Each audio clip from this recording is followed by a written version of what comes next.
বিসমিল্লাহ রহমান রহিম। আসসালামু আলাইকুম রহমতুল্লাহ। মাননীয় সদস্যবৃন্দ, দিনের কার্যসূচি অনুযায়ী এখন প্রশ্নকাল শুরু হচ্ছে। প্রশ্নকালের প্রথম 30 মিনিট মাননীয় প্রধানমন্ত্রী কর্তৃক উত্তরদানের জন্য নির্ধারিত আছে। তারকা চিহ্নিত প্রশ্ন 29 মাননীয় সদস্য জনাব মোহাম্মদ রুহুল আমিন দুলাল, পিরোজপুর 3 আসন থেকে নির্বাচিত সদস্য। দয়া করে আপনি প্রশ্নটি পাঠপূর্বক উত্থাপন করুন।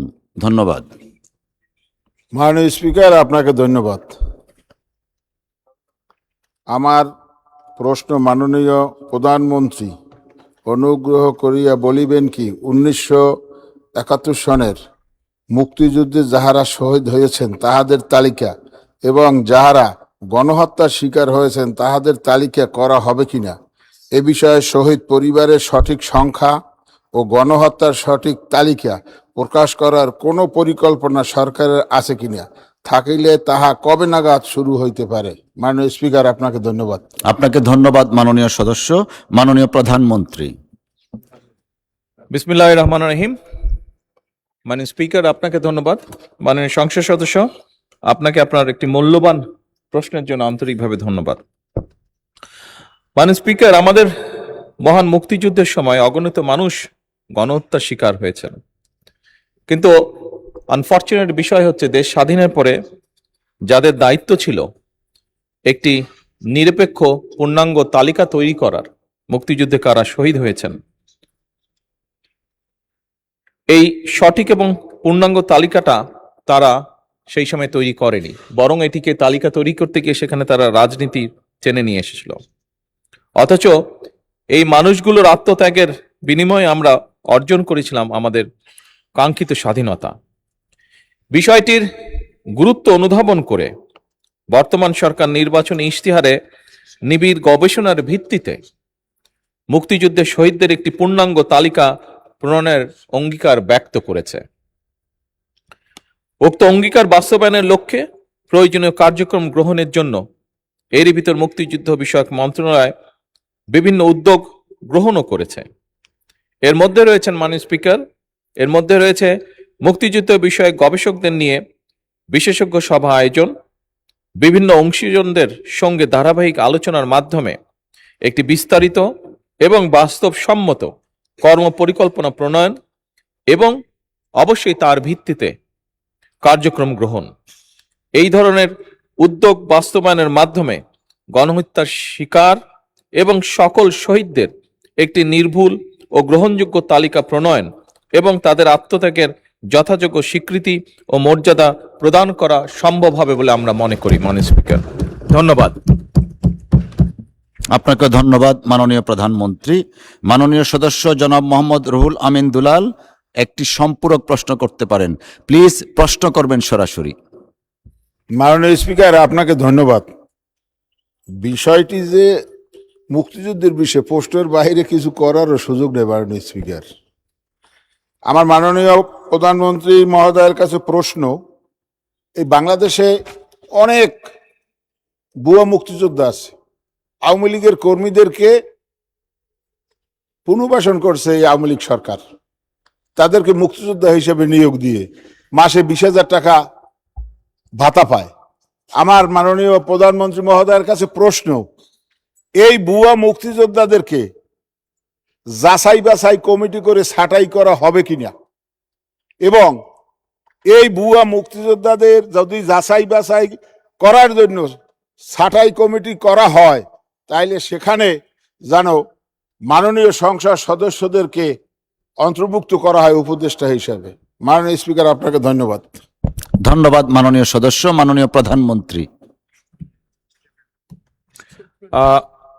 মাননীয় স্পিকার, আমার মনে হয় আপনার মাধ্যমে আমি মাননীয় সংসদ সদস্যকে বলতে চাই, খুব সম্ভবত আপনি যা বললেন এটা বোধহয় প্রবাবলি একটা স্টেটমেন্ট হয়েছে, ঠিক প্রশ্ন মনে হয়নি। তারপরেও আমি বলতে চাই, আমি মনে হয় আপনি মূল যে প্রশ্নটি করেছিলেন সেখানে প্রথমেই আমি বলেছি দেশ স্বাধীনের পরে যাদের দায়িত্ব ছিল সঠিক শহীদদের মুক্তিযোদ্ধাদের লিস্টটি প্রণয়ন করা, তারা সেটিকে রাজনৈতিকভাবে উপস্থাপন করেছে, তারা নিরপেক্ষভাবে সঠিকভাবে তারা করেনি। এবং আপনার স্টেটমেন্টের দ্বিতীয় পর্যায়ে যেটা আপনি বলেছেন, আমরা এরই মধ্যে মুক্তিযুদ্ধ বিষয়ক মন্ত্রণালয় তারা বিশেষজ্ঞ ব্যক্তিদেরকে নিয়ে কমিটির মতন করে গঠন করেছে, যেখানে আমরা চেষ্টা করব আপনি যেই বিষয়টি উল্লেখ করেছেন সেইখানে সঠিক যারা মুক্তিযুদ্ধ, সঠিক যারা শহীদ, তাদেরকে চিহ্নিত করার জন্য। ধন্যবাদ মাননীয় স্পিকার।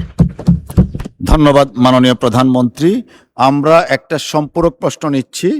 কুড়িগ্রাম 1 আসন থেকে নির্বাচিত মাননীয় সদস্য মোহাম্মদ আনোয়ারুল ইসলাম, দয়া করে প্রশ্ন করবেন।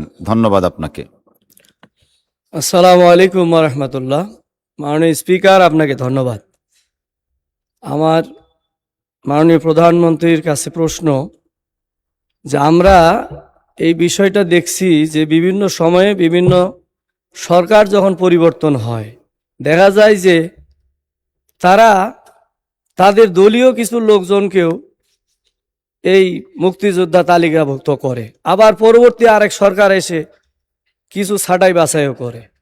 আসলে সত্যিকার অর্থেই যারা প্রকৃতপক্ষে তাদেরটা কেন হচ্ছে না? আজকে আমরা এই 55 বছর পর আমরা সেটা জানতে পারছে না, জাতি জানতে পারছে না।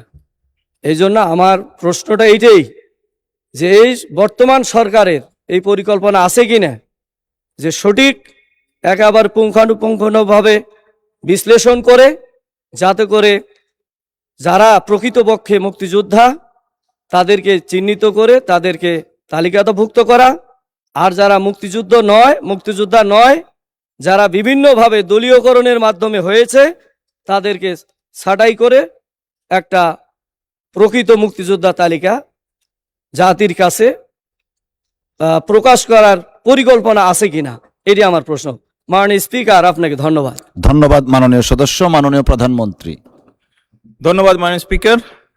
মাননীয় সংসদ সদস্য, আপনার প্রশ্নের পরিপ্রেক্ষিতে আমি বলতে চাই, আপনাকে একটু আমি স্মরণ করিয়ে দিতে চাই, বাংলাদেশ জাতীয়তাবাদী দল হচ্ছে শহীদ রাষ্ট্রপতি জিয়াউর রহমানের গঠিত দল। মাননীয় সংসদ সদস্য, আপনাকে একই সাথে আমি স্মরণ করিয়ে দিতে চাই, শহীদ রাষ্ট্রপতি জিয়াউর রহমান একজন মুক্তিযোদ্ধা ছিলেন, মাঠে থেকে যুদ্ধ করেছেন। এবং শুধু তাই নয়, শহীদ রাষ্ট্রপতি জিয়াউর রহমান স্বাধীনতার ঘোষণাও দিয়েছিলেন। বর্তমানে দেশ পরিচালনার দায়িত্বে বাংলাদেশ জাতীয়তাবাদী দল রয়েছে, এবং একটু আগেই বললাম এই দল বীর মুক্তিযোদ্ধা, স্বাধীনতার ঘোষক শহীদ রাষ্ট্রপতি জিয়াউর রহমানের দ্বারা গঠিত এই দল। খুব স্বাভাবিকভাবেই বাংলাদেশ জাতীয়তাবাদী দল বিশ্বাস করে মনে প্রাণে যে মুক্তিযোদ্ধা এবং মুক্তিযুদ্ধের প্রতি তাদের দায়িত্ব, পবিত্র একটি দায়িত্ব রয়েছে। এবং সে কারণেই আমি একটু আগেই আমার মূল প্রশ্নে এবং একই সাথে সম্পূরক প্রশ্নে আমি বলেছিলাম যে যাদের দায়িত্ব ছিল দেশ স্বাধীনের পরে একটি সঠিক নিরপেক্ষ তালিকা তৈরি করা মুক্তিযোদ্ধাদের, তারা সেটি করেনি। পরবর্তীতেও বিভিন্ন সময়ে এই লিস্ট তৈরিতে বিভিন্ন রকম সমস্যা তৈরি হয়েছে। বর্তমানে সরকার চেষ্টা করছে বিভিন্ন বিশেষজ্ঞদেরকে নিয়ে যাতে আমরা একটি পূর্ণাঙ্গ সঠিক মুক্তিযুদ্ধের তালিকা, মুক্তিযোদ্ধাদের তালিকা তৈরি করতে পারি। মাননীয় স্পিকার, আপনাকে ধন্যবাদ। আপনাকেও ধন্যবাদ মাননীয় প্রধানমন্ত্রী। তারকা চিহ্নিত প্রশ্ন 30, মাননীয় সদস্য জনাব লুৎফুল্লাহেল মাজেদ, ময়মনসিংহ 8 এর পক্ষে, পটুয়াখালী 4 আসন থেকে নির্বাচিত মাননীয় সদস্য ABM মুশাররফ হোসেন, দয়া করে আপনি প্রশ্নটি পাঠপূর্বক উত্থাপন করুন। ধন্যবাদ আপনাকে। ধন্যবাদ মাননীয় স্পিকার। আমি ABM মোশাররফ হোসেন 114 পটুয়াখালী 4 সংসদ আসনের এমপি। আমি আমার পক্ষ থেকে জনাব লুৎফুল মাজেদ 153 ময়মনসিংহ 8 আসনের এমপির পক্ষ থেকে মাননীয় প্রধানমন্ত্রীর কাছে আমি প্রশ্ন উত্থাপন করতে চাই।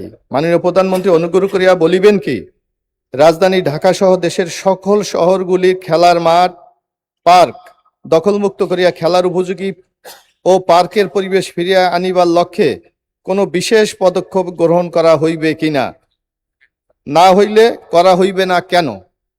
ধন্যবাদ মাননীয় স্পিকার। ধন্যবাদ মাননীয় সদস্য। তারকা চিহ্নিত প্রশ্ন 30 মহান সংসদে উত্থাপিত হলো মাননীয় প্রধানমন্ত্রী। ধন্যবাদ। ধন্যবাদ মাননীয় স্পিকার।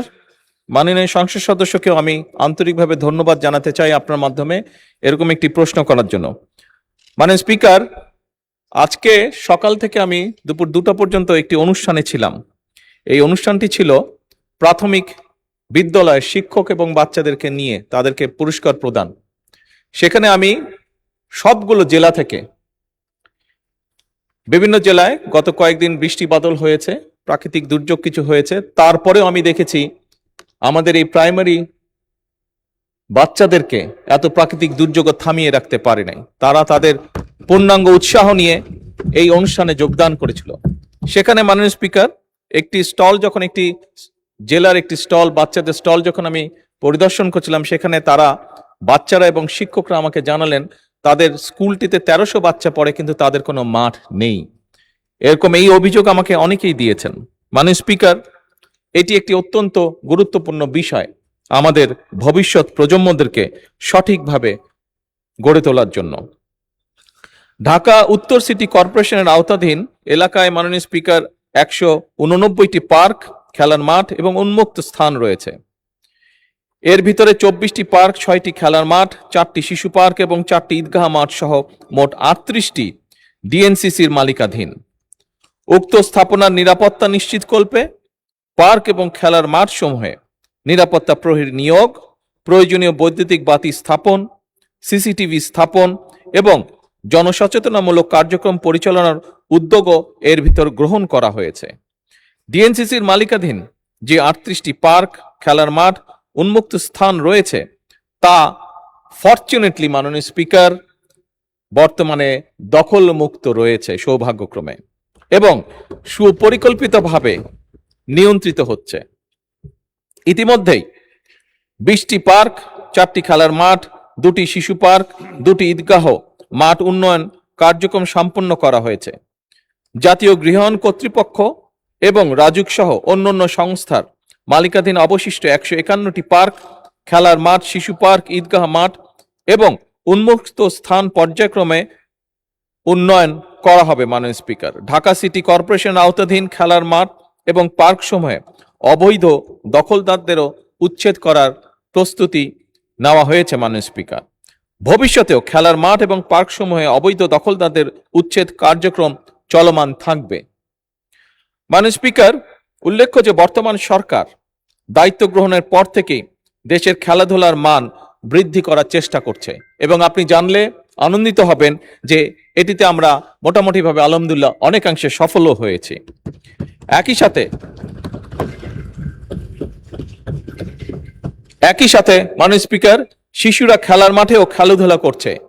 গত 20শে জানুয়ারি মাননীয় স্পিকার একটি খেলার উদ্বোধন করেছি, যেখানে সারা বাংলাদেশে প্রাইমারি স্কুলের ফাইনাল খেলায় আমি অংশগ্রহণ করেছিলাম, উদ্বোধন করেছিলাম, এবং সেই খেলাটির আগে ফাইনাল পর্যায়ে আসার আগে পর্যন্ত সারা বাংলাদেশে প্রাইমারি স্কুলের 11 লক্ষ ছেলে এবং 11 লক্ষ মেয়ে ফুটবল প্রতিযোগিতায় অংশগ্রহণ করেছিল। মাননীয় স্পিকার, মাননীয় স্পিকার, দক্ষিণ সিটি কর্পোরেশন কর্তৃক সর্বদা খেলার মাঠ এবং ফুটপাত হতে অবৈধ দখল উচ্ছেদ করার কাজ চলমান রয়েছে। ভবিষ্যতেও আমরা এই ধারাটিকে অব্যাহত রাখতে চাই। ঢাকা সিটি কর্পোরেশন অধিক ক্ষেত্রে সিটি কর্পোরেশন এবং অন্যান্য সংস্থার মালিকাধীন 256টি পার্ক এবং খেলার মাঠ রয়েছে। উক্ত খেলার মাঠ এবং পার্ক সমূহের অবৈধ দখলদারদের উচ্ছেদও করা হয়েছে। মাননীয় স্পিকার, বর্তমানে ঢাকার দক্ষিণ সিটি কর্পোরেশনের অন্তর্ভুক্ত বিভিন্ন খেলার মাঠ এবং পার্কের উন্নয়ন কার্যক্রম চলমান রয়েছে। এর ভিতরে 35 নম্বর ওয়ার্ডস্থ Manitola park, Shahid Motiur Rahman park, Gulistan park, Motijheel park, Nawabganj park, Osmani উদ্যান, যাত্রাবাড়ি শিশু পার্ক, ইসলামবাগ বশিরউদ্দিন পার্ক, শাহবাগ শিশু পার্ক, হাজী আব্দুল আলিম খেলার মাঠ, রসুলবাগ পার্ক খেলার মাঠ, জোড়পুকুর খেলার মাঠ, বাসাবো খেলার মাঠ, সাদেক হোসেন খোকা খেলার মাঠ, দক্ষিণ গোড়ান সুলতান ভুইয়া ঝিলপাড়া খেলার মাঠ, বাসাবো বালুর মাঠ, দক্ষিণ বাসাবো গজমহল শিশু পার্ক, হাজিরবাগ পার্ক, আলিমগড় খেলার মাঠ ইত্যাদি উল্লেখযোগ্য। মাননীয় স্পিকার, গাজীপুর সিটি কর্পোরেশনের আওতায় খুব অল্প সংখ্যক খেলার মাঠ রয়েছে দুঃখজনকভাবে। তবে বিভিন্ন শিক্ষা প্রতিষ্ঠান এবং ধর্মীয় প্রতিষ্ঠানের আওতায় কিছু খেলার মাঠ রয়েছে। উক্ত মাঠসমূহ রক্ষণাবেক্ষণের জন্য সিটি কর্পোরেশন কিছু আর্থিক বরাদ্দ এবং উন্নয়ন কার্যক্রম পরিচালনা করা হচ্ছে। গাজীপুর সিটি কর্পোরেশন আওতায় 8টি জোনে 8টি খেলার মাঠ এবং 57টি ওয়ার্ডে 57টি খেলার মাঠ করার একটি পরিকল্পনা সরকারের রয়েছে। মাননীয় স্পিকার, এছাড়া ময়মনসিংহ, বরিশাল সিটি কর্পোরেশন সহ অন্যান্য সিটি কর্পোরেশনগুলোর খেলার মাঠ এবং পার্ক দখলমুক্ত করে খেলার উপযোগী এবং পার্কের পরিবেশ ফিরিয়ে আনার কার্যক্রম চলমান রয়েছে। ধন্যবাদ মাননীয় স্পিকার। আপনাকেও ধন্যবাদ মাননীয় প্রধানমন্ত্রী। মাননীয় সদস্য একটি সম্পূরক প্রশ্ন করতে পারেন। প্রশ্ন প্লিজ। আমি ধন্যবাদ জানাচ্ছি আমাদের মাননীয় প্রধানমন্ত্রীকে যে আগামী দিনে একটি সুস্থ প্রজন্ম গড়ে তোলার জন্য উনি যে পদক্ষেপ নিচ্ছে, আমি মনে করি বাংলাদেশের জন্য একটা ইতিবাচক পরিবর্তন বয়ে নিয়ে আসবে। আমি একটু স্মরণ করতে চাই, আমরা যখন ছাত্র ছিলাম 1978 সালে আমাদের নেতা শহীদ রাষ্ট্রপতি জিয়াউর রহমান যখন বাংলাদেশ পরিচালনার দায়িত্বে, তখন আমরা দেখেছিলাম ঢাকাতে প্রেসিডেন্ট গোল্ড কাপ প্রবর্তন করেছিলেন, যেটা ওই সময় একটা ব্যাপক আলোড়ন তৈরি করেছিল। আমি মাননীয় প্রধানমন্ত্রীর কাছে প্রশ্ন রাখতে চাই, আগামী দিনে বাংলাদেশকে আন্তর্জাতিকভাবে তুলে ধরার জন্য এই ধরনের কোনো আন্তর্জাতিক প্রতিযোগিতা বাংলাদেশে আয়োজন করার আপনার কোনো পরিকল্পনা আছে কি না? ধন্যবাদ মাননীয় স্পিকার। ধন্যবাদ মাননীয় সদস্য। মাননীয় প্রধানমন্ত্রী। ধন্যবাদ মাননীয় স্পিকার। ধন্যবাদ মাননীয় সংসদ সদস্য। প্রেসিডেন্ট গোল্ড কাপ আপনি যেটা বললেন, আপনার এই কথার পরিপ্রেক্ষিতে অবশ্যই আমরা বিষয়টি আলোচনা করে আমরা উদ্যোগ গ্রহণ করতে পারি। তবে আপনার জ্ঞাতার্থে আমি জানাতে চাই, মাননীয় স্পিকার, পুরো সংসদকে আমি জানাতে চাই, একটু আগে যেই কথাটি আমি বলেছি যে গত কিছুদিন আগে প্রাইমারি স্কুল লেভেলে বাচ্চাদের ছেলে এবং মেয়ে উভয়ে একটি ফুটবল ম্যাচ অনুষ্ঠিত হয়েছে, যেটি প্রায় 22 লক্ষ বাচ্চা অংশগ্রহণ করেছে। ইনশাল্লাহ আগামী বছর থেকে প্রাইমারি স্কুলের বাচ্চাদের জন্য আমরা প্রাইম মিনিস্টার্স গোল্ড কাপ শুরু করতে যাচ্ছি। এটি প্রাইমারি স্কুল এবং পর্যায়ক্রমিকভাবে আমরা সেকেন্ডারি স্কুলেও ইনশাল্লাহ এটিকে নিয়ে যাব। এইটি মোটামুটি সিদ্ধান্ত হয়েছে। মাননীয় স্পিকার, ধন্যবাদ আপনাকে। ধন্যবাদ মাননীয় প্রধানমন্ত্রী। আমরা একটা সম্পূরক প্রশ্ন নিচ্ছি। কুমিল্লা 4 আসন থেকে নির্বাচিত মাননীয় সদস্য মোহাম্মদ আবুল হাসনাত, দয়া করে প্রশ্ন করবেন। ধন্যবাদ। ধন্যবাদ মাননীয় স্পিকার।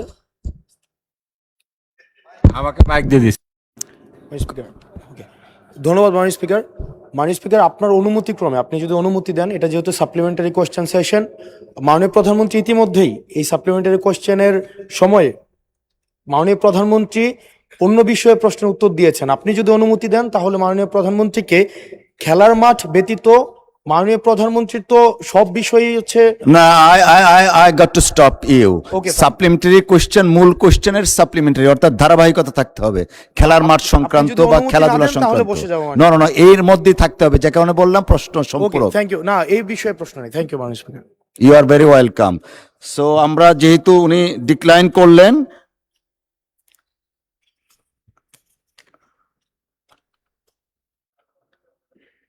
অ্যাডভোকেট মোহাম্মদ জালাল উদ্দিন, কিশোরগঞ্জ 2। ধন্যবাদ। মাননীয় স্পিকার, আপনাকে ধন্যবাদ। মাননীয় স্পিকার, আপনার মাধ্যমে মাননীয় প্রধানমন্ত্রীর কাছে আমার প্রশ্ন যে আমাদের ইউনিয়ন, উপজেলা পর্যায়ে এবং জেলা পর্যায়ে আগের যে খেলার মাঠগুলি ছিল, এগুলি নতুন নতুন বিল্ডিং হওয়ার কারণে মানসম্মত মাঠ নাই। মাঠের আকার হয়ে গেছে ছোট, সেখানে ছেলেমেয়েরা খেলাধুলা করে যেরকম বড় টুর্নামেন্টে অংশগ্রহণ করতে পারে না, ঠিক তেমনিভাবে খেলার উপযোগী অনেক নাই। আমরা মাননীয় প্রধানমন্ত্রীর কাছে আমার প্রশ্ন যে ইউনিয়ন লেভেলে, উপজেলা লেভেলে নতুন করে মাঠ করার, বরাদ্দ দেওয়ার কোনো পরিকল্পনা আছে কিনা বর্তমান সরকারের? ধন্যবাদ মাননীয় সদস্য। মাননীয় প্রধানমন্ত্রী। ধন্যবাদ মাননীয় স্পিকার। মাননীয় সংসদ সদস্য, আপনাকে ধন্যবাদ আপনার প্রশ্নের জন্য। আপনি যদি আপনার এলাকায়, আপনার ইউনো অফিসে যদি আপনি খোঁজ খবর করেন বা জেলা প্রশাসকের কার্যালয়ে খোঁজ করেন, তাহলে আপনি জানতে পারবেন যে এরই মধ্যে সরকারের পক্ষ থেকে তাদেরকে একটি ইনস্ট্রাকশন পাঠানো হয়েছে যে বাচ্চাদের খেলার জন্য বা যে কোনো পর্যায়ের খেলাধুলার জন্য কোথায় খোলা জায়গা আছে, ওপেন জায়গা আছে, সেটি খুঁজে বের করে সরকারকে জানানোর জন্য এই নির্দেশনা এরই ভিতরে পাঠানো হয়েছে মাননীয় স্পিকার। ধন্যবাদ। ধন্যবাদ মাননীয় প্রধানমন্ত্রী। তারকা চিহ্নিত প্রশ্ন 31, মাননীয় সদস্য জনাব সরওয়ার জামাল নিজাম, চট্টগ্রাম 13। দয়া করে আপনি প্রশ্নটি পাঠপূর্বক উত্থাপন করুন। ধন্যবাদ। বিসমিল্লাহির রহমানির রহিম। মাননীয় স্পিকার, আপনাকে অশেষ ধন্যবাদ। মাননীয় স্পিকার, আমার তারকা চিহ্নিত প্রশ্ন 31 এই মহান সংসদে উত্থাপন করিলাম। মাননীয় প্রধানমন্ত্রী, অনুগ্রহ করিয়া বলিবেন কি, বিগত 17 বছরে চট্টগ্রাম সমুদ্র বন্দরে নানা ধরনের অনিয়ম ও পরিচালনার অদক্ষতায় পরিলক্ষিত হয়েছে। বর্তমান সরকার চট্টগ্রাম বন্দরের সকল সমস্যার সমাধান ও সুষ্ঠুভাবে পরিচালনার লক্ষ্যে কি কি পদক্ষেপ গ্রহণ করিয়াছেন? ধন্যবাদ মাননীয় স্পিকার আপনাকে। ধন্যবাদ মাননীয় সদস্য। তারকা চিহ্নিত প্রশ্ন 31 মহান সংসদে উত্থাপিত হলো। মাননীয় প্রধানমন্ত্রী। মাননীয় স্পিকার, আপনাকে আবারও ধন্যবাদ। একই সাথে মাননীয় সংসদ সদস্য, আপনাকেও ধন্যবাদ আপনার প্রশ্নের জন্য। মাননীয় স্পিকার, চট্টগ্রাম সমুদ্র বন্দরের সক্ষমতা ক্রমশ বৃদ্ধি পাচ্ছে। দেশের সামগ্রিক ব্যবসা বাণিজ্য বৃদ্ধি পাওয়ার কারণে এটি সক্ষমতা আস্তে আস্তে বৃদ্ধি পাচ্ছে। বিশ্বের ও দেশের আভ্যন্তরীণ বিভিন্ন ধরনের পরিস্থিতি মোকাবেলা করে চট্টগ্রাম বন্দর কর্তৃপক্ষ বন্দরটিকে পরিচালনা করে আসছে। বিশ্ব মন্দা, কোভিড-19 পরিস্থিতি ইত্যাদি সময়েও মাননীয় স্পিকার চট্টগ্রাম বন্দর 24/7 অপারেশনাল, অর্থাৎ 24/7 অপারেশনাল ছিল। ফলশ্রুতিতে 2010 সালে যেখানে কার্গো এবং কন্টেনার হ্যান্ডলিং ছিল যথাক্রমে 4,90,90,663 মেট্রিক টন এবং 13,43,448 20 ফুট ইকুইভ্যালেন্ট ইউনিট, সেখানে 2025 সালে চট্টগ্রাম বন্দর কর্তৃপক্ষ 13,51,812 মেট্রিক টন কার্গো এবং 34,09,069 TEU কন্টেনার হ্যান্ডলিং করেছে। বিগত বছরের তুলনায় 2025 সালে কন্টেনার, কার্গো এবং জাহাজ হ্যান্ডলিং এর প্রবৃদ্ধি ছিল যথাক্রমে 4.707, 11.43 এবং 10.5%। মাননীয় স্পিকার, চট্টগ্রাম বন্দরের সক্ষমতা বৃদ্ধির জন্য সমন্বিত কার্যক্রম গ্রহণ করা হয়েছে, যার সংক্ষিপ্ত বিবরণ আমি তুলে ধরছি। মাননীয় প্রধানমন্ত্রী, আপনি চাইলে এটা পঠিত বলে গণ্য হতে পারে, বেশ লম্বা দেখছি। মাননীয় স্পিকার, যেহেতু একটু লম্বা, আমি অনুরোধ জানাবো বিষয়গুলোকে পঠিত বলিয়া গণ্য করার জন্য। ধন্যবাদ। ধন্যবাদ মাননীয় প্রধানমন্ত্রী। উত্তরটা পঠিত বলে গণ্য হলো। মাননীয় সদস্য, আপনার কোনো সম্পূরক প্রশ্ন থাকলে দয়া করে উত্থাপন করুন। আপনাকে অশেষ ধন্যবাদ। মাননীয় প্রধানমন্ত্রী, বাংলাদেশের অর্থনৈতিক ক্ষেত্রে চট্টগ্রামের অবদান শতকরা 47%। এই ক্ষেত্রে চট্টগ্রাম বন্দরের ভূমিকা অত্যন্ত গুরুত্বপূর্ণ। বিগত সরকার দলীয়করণের মাধ্যমে চট্টগ্রাম বন্দরকে রাজনৈতিক হাতিয়ার হিসেবে বানিয়েছিল। বর্তমান গণতান্ত্রিক সরকার বিশ্বের এক আধুনিক বন্দর হিসেবে চট্টগ্রামকে করা কি কি পদক্ষেপ নিয়েছেন এবং সাথে সাথে যে বিগত সরকার বে টার্মিনালের নামে, সমুদ্র বন্দর করার নামে কোটি কোটি টাকা অপচয় করে অসমাপ্ত অবস্থায় এটা ফেলে গেছে, এই প্রেক্ষিতে আমি মাননীয় প্রধানমন্ত্রীর কাছে জানতে চাচ্ছি এই বে টার্মিনাল এবং চট্টগ্রাম বন্দরকে আধুনিকরণ করার জন্য কি কি বর্তমান গণতান্ত্রিক সরকার পদক্ষেপ নেবে? ধন্যবাদ মাননীয় স্পিকার আপনাকে। ধন্যবাদ মাননীয় সদস্য। মাননীয় প্রধানমন্ত্রী। ধন্যবাদ মাননীয় স্পিকার। মাননীয় সংসদ সদস্য, আপনাকে ধন্যবাদ। আপনি যে প্রশ্নটি করেছেন ডিটেলটা এই মুহূর্তে আমার কাছে নেই। আপনি নোটিশ দিলে আমি আপনাকে ডিটেলটা জানাতে সক্ষম হব। তবে বে টার্মিনাল এটার বাস্তবায়নের পরিকল্পনা তো আমরা নিয়েছি। আপনাকে আমি বলতে পারি যে বে টার্মিনালটা চালু হলে পরে অবশ্যই এটার একটা উপকারিতা সামগ্রিকভাবে অর্থনীতি এবং দেশ পাবে। মাননীয় স্পিকার, বে টার্মিনালটা চালু হলে বড় আকারে যে আমাদের মাদার ভেসেল সরাসরি চট্টগ্রাম বন্দরে ভিড়তে পারবে। এখন নাব্যতার জন্য অনেক সময় বড় জাহাজ আসতে পারে না, এবং যখন বড় জাহাজগুলো মাদার ভেসেলগুলো আসবে, এর ফলে স্বাভাবিকভাবে ট্রান্সশিপমেন্ট ব্যয় বা খরচ অনেক কমে আসবে। একই সাথে মাননীয় স্পিকার, বড় জাহাজগুলো আসার পরে এবং বে টার্মিনাল চালু হলে পরে আমদানি রফতানি বাণিজ্যের গতি বৃদ্ধি পাবে, এবং স্বাভাবিকভাবে যেহেতু ব্যবসা বাণিজ্যে বা আমদানি রফতানির গতি বৃদ্ধি পাবে, এটি জাতীয় অর্থনীতিতে একটি বড় ইতিবাচক ভূমিকাও রাখবে। মাননীয় স্পিকার, ধন্যবাদ। ধন্যবাদ মাননীয় প্রধানমন্ত্রী। আমরা একটা সম্পূরক প্রশ্ন নিচ্ছি। ঢাকা 5 আসন থেকে নির্বাচিত মাননীয় সদস্য মোহাম্মদ কামাল হোসেন। ধন্যবাদ। দয়া করে প্রশ্ন করবেন প্লিজ। মাননীয় স্পিকার, আপনাকে ধন্যবাদ। মাননীয় প্রধানমন্ত্রী, আমি আপনার এই প্রশ্ন পর্বে আজকে সুযোগ পেলাম, যদিও আগে অনেক চেষ্টা করেছি। আমি শুকরিয়া আদায় করছি। মাননীয় প্রধানমন্ত্রী, আমি আপনার মাধ্যমে জানতে চাই, জাতীয় রাজস্ব বোর্ড এবং কাস্টমস হাউস চট্টগ্রাম কর্তৃক কন্টেনার স্ক্যানার মেশিন ক্রয় এবং অপারেশন এবং রক্ষণাবেক্ষণের জন্য বিগত 2018 সালে এখানে 4টি স্ক্যানার মেশিন কেনার জন্য এবং রক্ষণাবেক্ষণের জন্য টেন্ডার আহ্বান করে।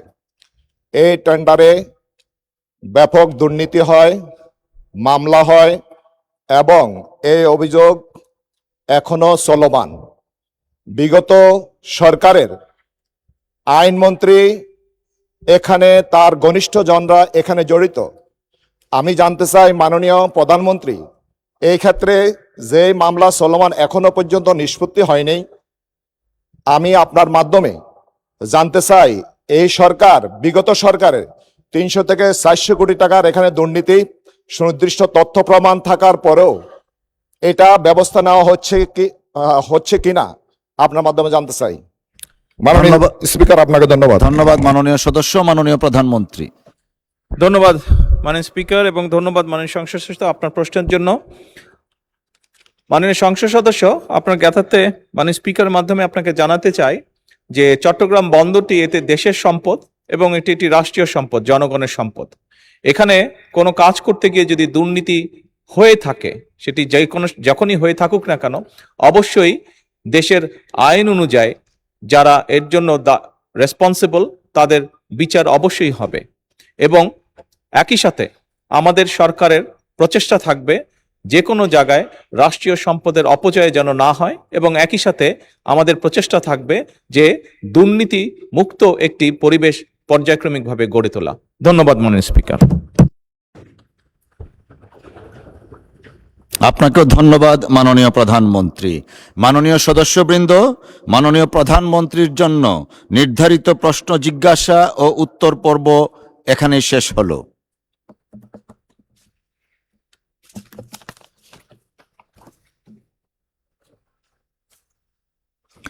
মাননীয় সদস্যবৃন্দ, দিনের কার্যসূচিভুক্ত মাননীয় মন্ত্রীগণের জন্য নির্ধারিত প্রশ্ন জিজ্ঞাসা ও উত্তর টেবিলে উপস্থাপিত হলো।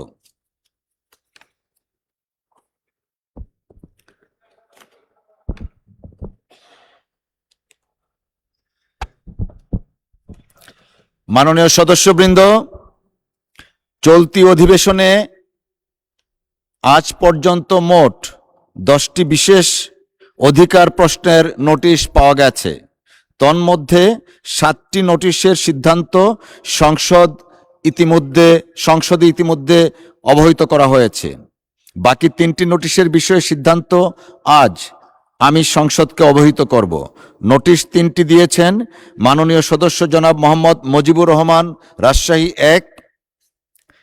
তিনি প্রথম নোটিশে তার 164 বিধিতে পূর্বে দেয়া 2টি নোটিশের বিষয়ে মাননীয় স্পিকারের সিদ্ধান্ত গ্রহণ করা গেল না বলে দুঃখিত উল্লেখ করে প্রশ্ন তুলেছেন।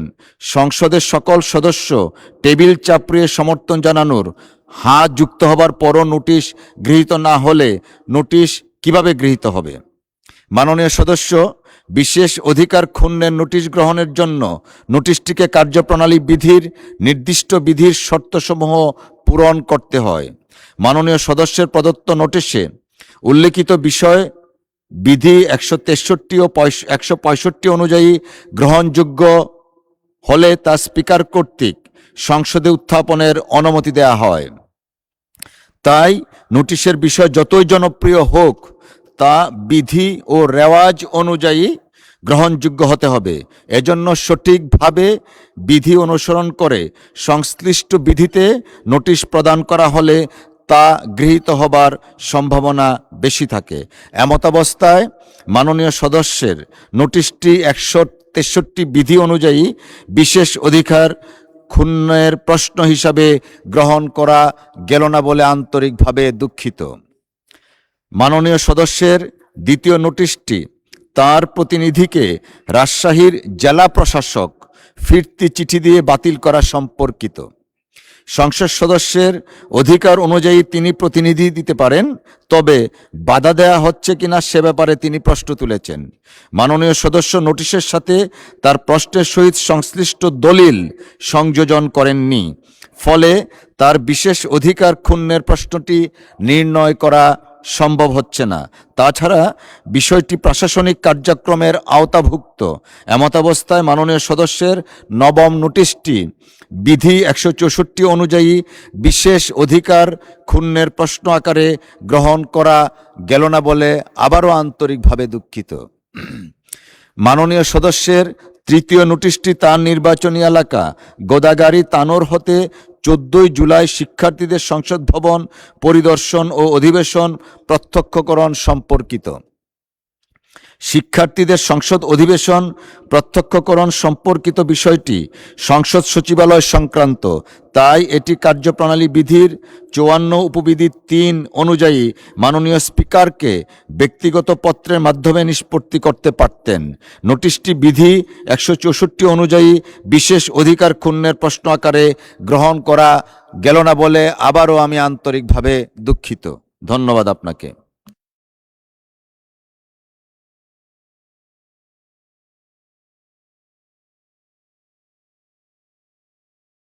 মাননীয় হুইপ, আপনি আগে বলেন আপনি কি বলতে চাচ্ছেন, আমার কানে আসেনি। মাননীয় শিক্ষামন্ত্রী দয়া করে বসুন। মাননীয় স্পিকার, আপনাকে ধন্যবাদ। মাননীয় শিক্ষামন্ত্রী জাতীয় গুরুত্বপূর্ণ ব্যাপারে একটি বিবৃতি দিবেন 300 বিধিতে, আপনি অ্যালাউ করলে আমরা বাধিত হব। মাননীয় স্পিকার, আপনাকে ধন্যবাদ। আপনাকে অসংখ্য ধন্যবাদ মাননীয় হুইপ। মাননীয় শিক্ষামন্ত্রী 300 বিধিতে আপনি বিবৃতি দিতে চাচ্ছেন, দয়া করে আপনি উপস্থাপন করুন। ধন্যবাদ আপনাকে। মাননীয় স্পিকার, আপনাকে অশেষ ধন্যবাদ। সারা দেশে চলমান এসএসসি ও সমমান পরীক্ষা 2026-এ সারা দেশে 2697টি পরীক্ষা কেন্দ্র রয়েছে। 12,70,583 জন পরীক্ষার্থী অংশগ্রহণ করেছেন। সম্প্রতি ভারী বর্ষণ ও বৈরী আবহাওয়ার কারণে চট্টগ্রাম শিক্ষা বোর্ডের অধীনস্থ 5টি জেলা তথা চট্টগ্রাম, কক্সবাজার, খাগড়াছড়ি, রাঙ্গামাটি ও বান্দরবনে অনুষ্ঠিতব্য পরীক্ষা স্থগিত করা হয়েছে। চট্টগ্রাম শিক্ষা বোর্ডের বাইরেও ঢাকা সহ দেশের কিছু কিছু জেলায় বিচ্ছিন্নভাবে কিছু পরীক্ষার্থী বৈরী আবহাওয়া ও বহুবিধ কারণে নির্ধারিত পরীক্ষায় অংশগ্রহণ করতে পারেনি। মাননীয় স্পিকার, প্রতিকূল আবহাওয়া কিংবা সংশ্লিষ্ট অনিবার্য কারণে যারা চলমান এইচএসসি ও সমমান পরীক্ষা 2026 এর কোনো বিষয়ে অংশগ্রহণ করতে পারেনি, তারা চট্টগ্রাম শিক্ষা বোর্ডের ইতিমধ্যে স্থগিত হওয়া সংশ্লিষ্ট বিষয়ে অভিন্ন প্রশ্নপত্রে শিক্ষা মন্ত্রণালয় কর্তৃক নির্ধারিত একই তারিখে ওই সময়ে পরীক্ষা অংশগ্রহণ করতে পারবেন।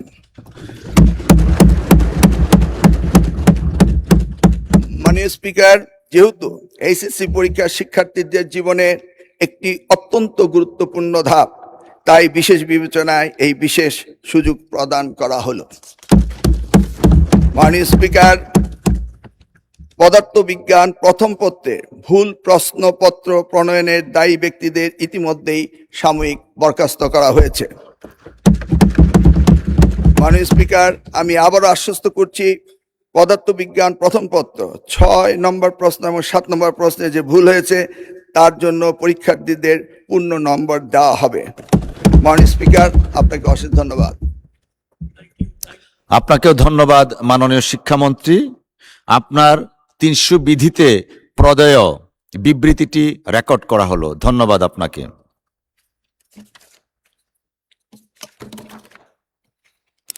মাননীয় সদস্যবৃন্দ, জরুরি জনগুরুত্ব সম্পন্ন বিষয়ে মনোযোগ আকর্ষণ বিধি 71 এর আওতায় প্রাপ্ত নোটিশ সমূহের নিষ্পত্তি স্থগিত করা হলো। দিনের কার্যসূচি অনুযায়ী এখন সংসদের কার্যপ্রণালী বিধি 71 অনুযায়ী জরুরি জনগুরুত্ব সম্পন্ন বিষয়ে মনোযোগ আকর্ষণের গৃহীত নোটিশ সমূহের উপর আলোচনা। প্রথমে আমি মাননীয় সদস্য রাশেদা বেগম হীরা, মহিলা আসন নম্বর 3 কে তার জরুরি জনগুরুত্ব সম্পন্ন বিষয়ে মনোযোগ আকর্ষণের নোটিশটি পড়ার জন্য আহ্বান জানাচ্ছি। মাননীয় সদস্য। মাননীয় স্পিকার, আপনাকে ধন্যবাদ। আমি 71 বিধি অনুসারে জরুরি জনগুরুত্ব বিষয়ে মাননীয়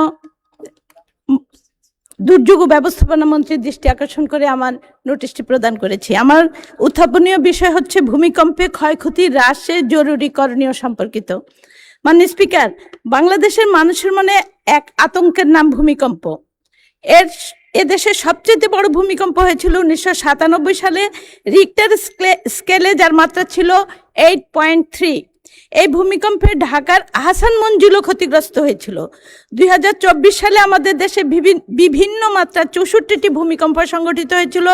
2025 সালে 21 নভেম্বর ঢাকায় মাত্র 13 কিলোমিটারের মধ্যে নরসিংদীতে ছিল এর উৎপত্তি স্থল। 5.7 মাত্রার একটি বড় ভূমিকম্প ছিল এটি। সে বছর পরপর 2টি ভূমিকম্পের উৎপত্তি স্থল ছিল খোদ রাজধানীর অভ্যন্তরে। ছোট ছোট এই ভূমিকম্পগুলি আগাম বড় ভূমিকম্পের পূর্বাভাস বলে বিশেষজ্ঞদের অভিমত। দেশের 5টি বিভাগই উচ্চমাত্রার ভূমিকম্পের জন্য বিপজ্জনক। তন্মধ্যে ঢাকা, চট্টগ্রাম, ময়মনসিংহ, সিলেট, রংপুর। তবে ঢাকাতে 6.4 মাত্রার ভূমিকম্পে 2 লক্ষেরও বেশি প্রাণহানি হতে পারে বলে বিশেষজ্ঞরা অভিমত জানিয়েছে। মাননীয় স্পিকার, সূর্য ভ্রমণ কংক্রিটের এই নগরীতে ভূমিকম্পের সময় ঘর থেকে বেরিয়ে এসে দাঁড়ানোর মতো খোলা জায়গা খুবই কম। ভূমিকম্পের ধাক্কায় ঢাকা শহরে ধ্বংস হতে পারে 9 লক্ষ ভবন, প্রাণহানির সংখ্যা 3 লক্ষেরও বেশি হবে বলে বিশেষজ্ঞরা আশঙ্কা প্রকাশ করেছেন। পুরাতন ঢাকায় বড় বড় ভবন কলাপস করলে সেখানে কোনো রেস্কিউ অপারেশন চালানো সম্ভব নাও হতে পারে। সম্ভব না হলে পরিত্যক্ত ভবন হিসাবেও ঘোষণা হতে পারে সেগুলো। এই সমস্ত ক্ষয়ক্ষতি কমানোর জন্য অনতি বিলম্বে 1 বিল্ডিং কোড না মেনে ঝুঁকিপূর্ণ বহুতল ভবন শনাক্ত করা এবং পরিত্যক্ত বলে ঘোষণা করা। 2 রাস্তা দখলে রেখে বাউন্ডারি করা, দোকান করা, বাড়িঘর শনাক্ত করে তা ভেঙে রাস্তা প্রশস্ত করা যাতে অ্যাম্বুলেন্স প্রবেশ করতে পারে। ঝুঁকিপূর্ণ এলাকাগুলির কাছাকাছি হাসপাতাল থাকা নিশ্চিত করা। বিদ্যালয়ের শিক্ষক ছাত্রদের ভূমিকম্পে করণীয় বিষয়ে সমাবেশ অব্যাহত রাখা, অর্থাৎ জনগণকে সম্পৃক্ত করা। বিশেষজ্ঞদের সাথে আলোচনার মাধ্যমে বিস্তারিত বাস্তবসম্পন্ন কর্মপরিকল্পনা গ্রহণ করা। এই বেপরোয়া নগরায়ন বন্ধে ভবনগুলোর মান যাচাইয়ের কাজ শুরু করা একান্ত জরুরি। তাই বিষয়টি আমি মাননীয় মন্ত্রীর দৃষ্টি আকর্ষণ করেছি। মাননীয় স্পিকার, আপনাকে ধন্যবাদ। আপনাকেও ধন্যবাদ মাননীয় সদস্য। মাননীয় দুর্যোগ ব্যবস্থাপনা ও ত্রাণ মন্ত্রী জনাব আসাদুল হাবিব দুলুর পক্ষে মাননীয় প্রতিমন্ত্রী জনাব এম ইকবাল হোসেনকে তার সংক্ষিপ্ত বিবৃতি প্রদানের জন্য আহ্বান জানাচ্ছি। ধন্যবাদ। মাননীয় স্পিকার, আপনাকে ধন্যবাদ। কার্যবিধি 71 অনুযায়ী উত্থাপিত গণগুরুত্বপূর্ণ বিষয়ে দৃষ্টি আকর্ষণের জন্য মাননীয় সংসদ সদস্যকে ধন্যবাদ জানাচ্ছি। ভূমিকম্পের মতো বৃহৎ এবং আকস্মিক দুর্যোগ মোকাবেলায় সরকার পূর্ব প্রস্তুতিকে সর্বোচ্চ গুরুত্ব প্রদান করেছেন। এই লক্ষ্যে দুর্যোগ ব্যবস্থাপনা ও ত্রাণ মন্ত্রণালয় কর্তৃক ভূমিকম্প অন্যান্য দুর্যোগকালে অনুসন্ধান, উদ্ধার অভিযান পরিচালনা এবং জরুরি যোগাযোগের জন্য যন্ত্রপাতি সংগ্রহ শীর্ষক এক প্রকল্প বাস্তবায়ন করা হচ্ছে।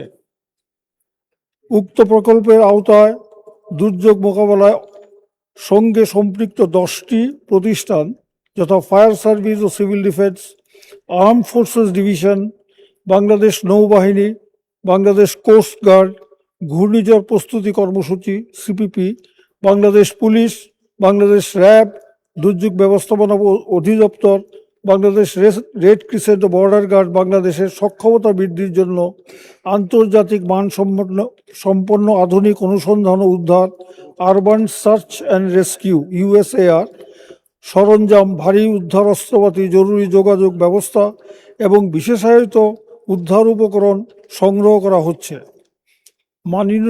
মাননীয় প্রধানমন্ত্রীর নির্দেশনা মোতাবেক ঢাকা মহানগরী এবং এর আশেপাশের জেলাসমূহের জন্য 1 লক্ষ স্বেচ্ছাসেবক প্রস্তুত করার উদ্যোগ গ্রহণ করা হয়েছে। এ পর্যন্ত স্বেচ্ছাসেবক 43,237 জন এবং বাংলাদেশ আনসার ও গ্রাম প্রতিরক্ষা বাহিনীর 21,600 জন সহ মোট 64,837 জনের ডাটাবেস তৈরি করা হয়েছে। এছাড়া নিয়মিত মহড়া, প্রশিক্ষণ, জনসচেতনামূলক কার্যক্রম, অনুসন্ধান এবং উদ্ধারকারী দলের সক্ষমতা বৃদ্ধির জন্য উদ্যোগ গ্রহণ করা হচ্ছে। মাননীয় স্পিকার, তবে অনতিবিলম্বে বিল্ডিং কোড না মেনে নির্মিত ঝুঁকিপূর্ণ বহুতল ভবন শনাক্তন করা এবং পরিত্যক্ত বলে ঘোষণা করা, রাস্তা দখলে রেখে বাউন্ডারি ওয়াল করা দোকান, বাড়িঘর শনাক্ত করে তা ভেঙে রাস্তা প্রস্তুত করা, ঝুঁকিপূর্ণ এলাকাগুলির কাছাকাছি হাসপাতাল থাকা নিশ্চিত করার বিষয়টি গৃহায়ন ও গণপূর্ত মন্ত্রণালয়, স্থানীয় সরকার বিভাগ এবং স্বাস্থ্য মন্ত্রণালয়ের সাথে আলোচনা করে ব্যবস্থা নেওয়া যেতে পারে। অতএব সম্মানিত সংসদ সদস্যের উত্থাপিত বিষয়টি অত্যন্ত গুরুত্বপূর্ণ এবং এ বিষয়ে সরকারের কার্যক্রম চলমান রয়েছে। ধন্যবাদ মাননীয় স্পিকার। আপনাকেও ধন্যবাদ মাননীয় প্রতিমন্ত্রী। মাননীয় সদস্য রাশেদা বেগম হীরা, আপনি এ বিষয়ে একটি প্রশ্ন করতে পারেন। ধন্যবাদ আপনাকে। ধন্যবাদ মাননীয় স্পিকার। সরকারের গৃহীত পদক্ষেপগুলি বেশিরভাগই আমরা দেখতে পেয়েছি পোস্ট আর্থকোয়াকের সাথে সম্পর্কিত, কিন্তু আমার সংযোজিত সুপারিশগুলি ছিল প্রি আর্থকোয়াক সম্পর্কিত। এখন আমি মাননীয় মন্ত্রী মহোদয়কে কিছু লং টার্ম প্রিকশন সম্পর্কে ছোট্ট করে কিছু বলতে চাই। আমাদের দেশটি ইন্ডিয়ান, ইউরেশিয়ান এবং বার্মা প্লেট নামক 3টি টেকটোনিক প্লেটের সংযোগস্থলে অবস্থিত বলে আমরা একটু বেশি মাত্রার ঝুঁকিতে আছি। এই প্লেটগুলি যথেষ্ট অ্যাক্টিভ, তাই যে কোনো সময় 4.6 মাত্রার ভূমিকম্পেও এদের শক্তি যদি নির্গত হয় তাহলে আমাদের প্রাণহানি হতে পারে 2 লক্ষের বেশি, কারণ আমাদের অবকাঠামো বড় মাত্রায় ভূমিকম্প সহনীয় নয়। 2025 সালে 62, 2024 সালে ছোট ছোট 54টি ভূমিকম্প আমাদের আগাম বড় ভূমিকম্পের সতর্ক বার্তা বলে বিশ্লেষকরা মনে করে। আমাদের পুরা দেশে কম বেশি ঝুঁকিপূর্ণ হলো পুরা দেশ, কিন্তু 15টি এলাকা ঢাকার ভয়ঙ্কর ঝুঁকিতে রয়েছে, যেমন সবুজবাগ, কামরাঙ্গীরচর, হাজারীবাগ, কাফরুল, ইব্রাহিমপুর, পল্লবী, খিলগাঁও, কল্যাণপুর, গাবতলী, শ্যামপুর, মোহাম্মদপুর, উত্তরা, সূত্রাপুর, মানিকদি প্রভৃতি এলাকা। এসব তথ্য বিজ্ঞান ভিত্তিক গবেষণা প্ল্যাটফর্ম সায়েন্স ডাইরেক্টিভের গবেষণা প্রতিবেদনে প্রকাশিত হয়েছে। গবেষণায় রাজধানী উন্নয়ন কর্তৃপক্ষের GIS ডাটাবেসের তথ্য ব্যবহার করা হয়েছে। মাননীয় স্পিকার, যেহেতু বিশ্লেষকরা মনে করে আমাদের ভূমিকম্পের বেশিরভাগ উৎস ঢাকার পূর্ব প্রান্তে, তাই ঢাকার পশ্চিম প্রান্তকে টার্গেট করে মহানগরীকে বিকেন্দ্রীকরণের কাজটি একটি লং টার্ম প্রিকশন হিসাবে শুরু করা যেতে পারে। ফলে ভূমিকম্পের ক্ষয়ক্ষতি দ্রুত রিকভারি করা সম্ভব। আমরা মাননীয় মন্ত্রীর সংবেদনশীল আন্তরিক উদ্যোগের কথা জানতে পেরেছি, আশ্বস্ত হয়েছি। এর সাথে আমার উল্লিখিত প্রি আর্থকোয়াক লং টার্ম প্রিকশনগুলো প্রয়োজনীয় উদ্যোগ গ্রহণ করবেন বলে বিশ্বাস করেছি। মহান রাব্বুল আলামিনের কাছে প্রার্থনা, তিনি যেন আমাদের দেশকে, দেশের মানুষকে এই ধরনের কঠিন বিপদ থেকে হেফাজত করেন। মাননীয় স্পিকার, আপনাকে ধন্যবাদ। আপনাকে ধন্যবাদ। প্রশ্ন কোনটা হলো আমি বুঝলাম না, তারপরে মাননীয় মন্ত্রী জবাব দিতে পারেন, উনি সাজেশন দিয়েছেন। মাননীয় প্রতিমন্ত্রী। মাননীয় স্পিকার, আপনাকে ধন্যবাদ। মাননীয় সংসদ সদস্য, আপনাকেও ধন্যবাদ। আপনি নিজেই তো আমাকে বলে দিয়েছেন, আপনি উত্তর দিয়ে দিয়েছেন। আমি আপনার প্রশ্নে এইটাই বলতে চাই, এই যে প্লেটের কথা বললেন, এই প্লেটের ব্যাপারে আমরা অবগত এবং মাসখানেক আগে আমরা এই ফলটার উপরে কি করা যায় তা নিয়ে আলাপ আলোচনা করেছি। বাংলাদেশের বিশেষজ্ঞদের নিয়ে একটা মিটিং করেছি, সেইখানে একটা ডিসিশন হয়েছে যে আমরা প্লেট বরাবর যে এলাকা আছে সেইটা কোন জায়গাটা বেশি ঝুঁকিপূর্ণ সেগুলি একটা আমরা ইয়ার মার্ক করবো, সো দ্যাট সেখানে প্রিকশনারি মেজারটা বেশি নেওয়া যায়। আর ভূমিকম্পের উপরে আমরা বিভিন্ন পর্যায়ে আলাপ আলোচনা করছি এবং এই উদ্ধার কার্য এবং সেখান থেকে যত কম ক্ষতিতে আমরা বেরিয়ে আসতে পারি তার ব্যবস্থাগুলি আমরা নিচ্ছি। আমরা কিন্তু সবগুলি ব্যবস্থা নিয়ে নিতে পারি নাই, কিন্তু সেই দিকে আমাদের কার্যক্রম চলছে। ইনশাল্লাহ খুব তাড়াতাড়ি আমরা কিছু দর্শনীয় কিছু হয়তো বলতে পারবো আপনাদের কাছে। ধন্যবাদ মাননীয় সদস্য। মাননীয় প্রতিমন্ত্রী, আপনাকেও ধন্যবাদ। এখন আমি মাননীয় সদস্য জনাব মোহাম্মদ নুরুল ইসলাম, চাঁপাই নবাবগঞ্জ 3 আসন থেকে নির্বাচিত সদস্যকে তার জরুরি জনগুরুত্ব সম্পন্ন বিষয়ে মনোযোগ আকর্ষণের নোটিশ পড়ার জন্য আহ্বান জানাচ্ছি। ধন্যবাদ। মাননীয় স্পিকার, আপনাকে ধন্যবাদ। আমার উত্থাপনীয় বিষয় হচ্ছে দেশব্যাপী ডেঙ্গু পরিস্থিতি নিয়ন্ত্রণ, চিকিৎসা সেবা সম্প্রসারণ এবং সমন্বিত মশক নিধন কার্যক্রম জোরদার প্রসঙ্গে। বর্ষা মৌসুম শুরু হওয়ার সাথে সাথেই দেশে ডেঙ্গুর প্রকোপ উদ্বেগজনক হারে বৃদ্ধি পাচ্ছে। স্বাস্থ্য অধিদপ্তরের সর্বশেষ তথ্য অনুযায়ী 2026 সালের 11 জুলাই পর্যন্ত দেশে 7,963 জন ডেঙ্গু আক্রান্ত হয়ে হাসপাতালে ভর্তি হয়েছেন এবং 24 জনের মৃত্যু হয়েছে।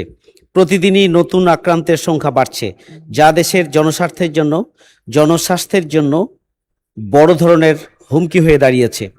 বিশেষজ্ঞদের মতে বৃষ্টিপাত, তাপমাত্রা ও আর্দ্রতার অনুকূল পরিবেশ, অপর্যাপ্ত মশক নিধন কার্যক্রম, জমে থাকা পানিতে এডিস মশার বংশবিস্তার এবং সমন্বিত প্রতিরোধ ব্যবস্থার দুর্বলতার কারণে আগামী সপ্তাহে পরিস্থিতি আরও অবনতির আশঙ্কা রয়েছে।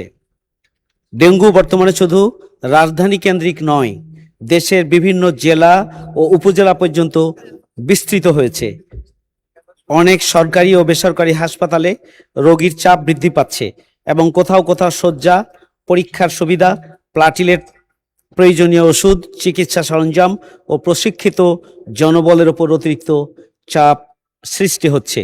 মাননীয় স্পিকার, সম্প্রতি দেশে হামের প্রাদুর্ভাবে 738 জনের মৃত্যুর ঘটনা জনস্বাস্থ্য ব্যবস্থাপনার প্রস্তুতি, রোগ নজরদারি ও প্রতিরোধমূলক কার্যক্রমের সীমাবদ্ধতাকে স্পষ্টভাবে তুলে ধরেছে।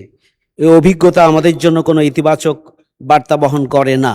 একটি সংক্রামক রোগের ক্ষেত্রে সময়মতো কার্যকর প্রতিরোধমূলক ব্যবস্থা গ্রহণে ব্যর্থতার মূল্য যেমন দেশকে, দেশের জনগণকে দিতে হয়েছে, তেমনি ডেঙ্গুর ক্ষেত্রেও আগাম ও সমন্বিত ব্যবস্থা গ্রহণ না করলে পরিস্থিতি আরও ভয়াবহ রূপ নিতে পারে। মাননীয় স্পিকার, এমত অবস্থায় জনস্বার্থে আমি কিছু বিষয় মাননীয় স্বাস্থ্য ও পরিবার কল্যাণ মন্ত্রীর দৃষ্টি আকর্ষণ করছি। ডেঙ্গু পরিস্থিতি মোকাবেলায় সরকারের বর্তমান প্রস্তুতি ও কর্মপরিকল্পনা কি? সিটি কর্পোরেশন, পৌরসভা ও স্থানীয় সরকার প্রতিষ্ঠানসমূহের সমন্বিত মশক নিধন কার্যক্রম আরও কার্যকর ও জবাবদিহিমূলক করার পরিকল্পনা কি? সরকারি হাসপাতালগুলোতে শয্যা, আইসিইউ, ডেঙ্গু পরীক্ষা, প্লাটিলেট, ঔষধ, চিকিৎসা সরঞ্জাম এবং চিকিৎসক নার্সের পর্যাপ্ততা নিশ্চিত করার পদক্ষেপ কি নেওয়া হয়েছে? উপজেলা ও ইউনিয়ন পর্যায়ে ডেঙ্গু রোগ নির্ণয় ও চিকিৎসা সেবা সম্প্রসারণ এবং প্রয়োজনীয় জনবল নিয়োগের পরিকল্পনা কি?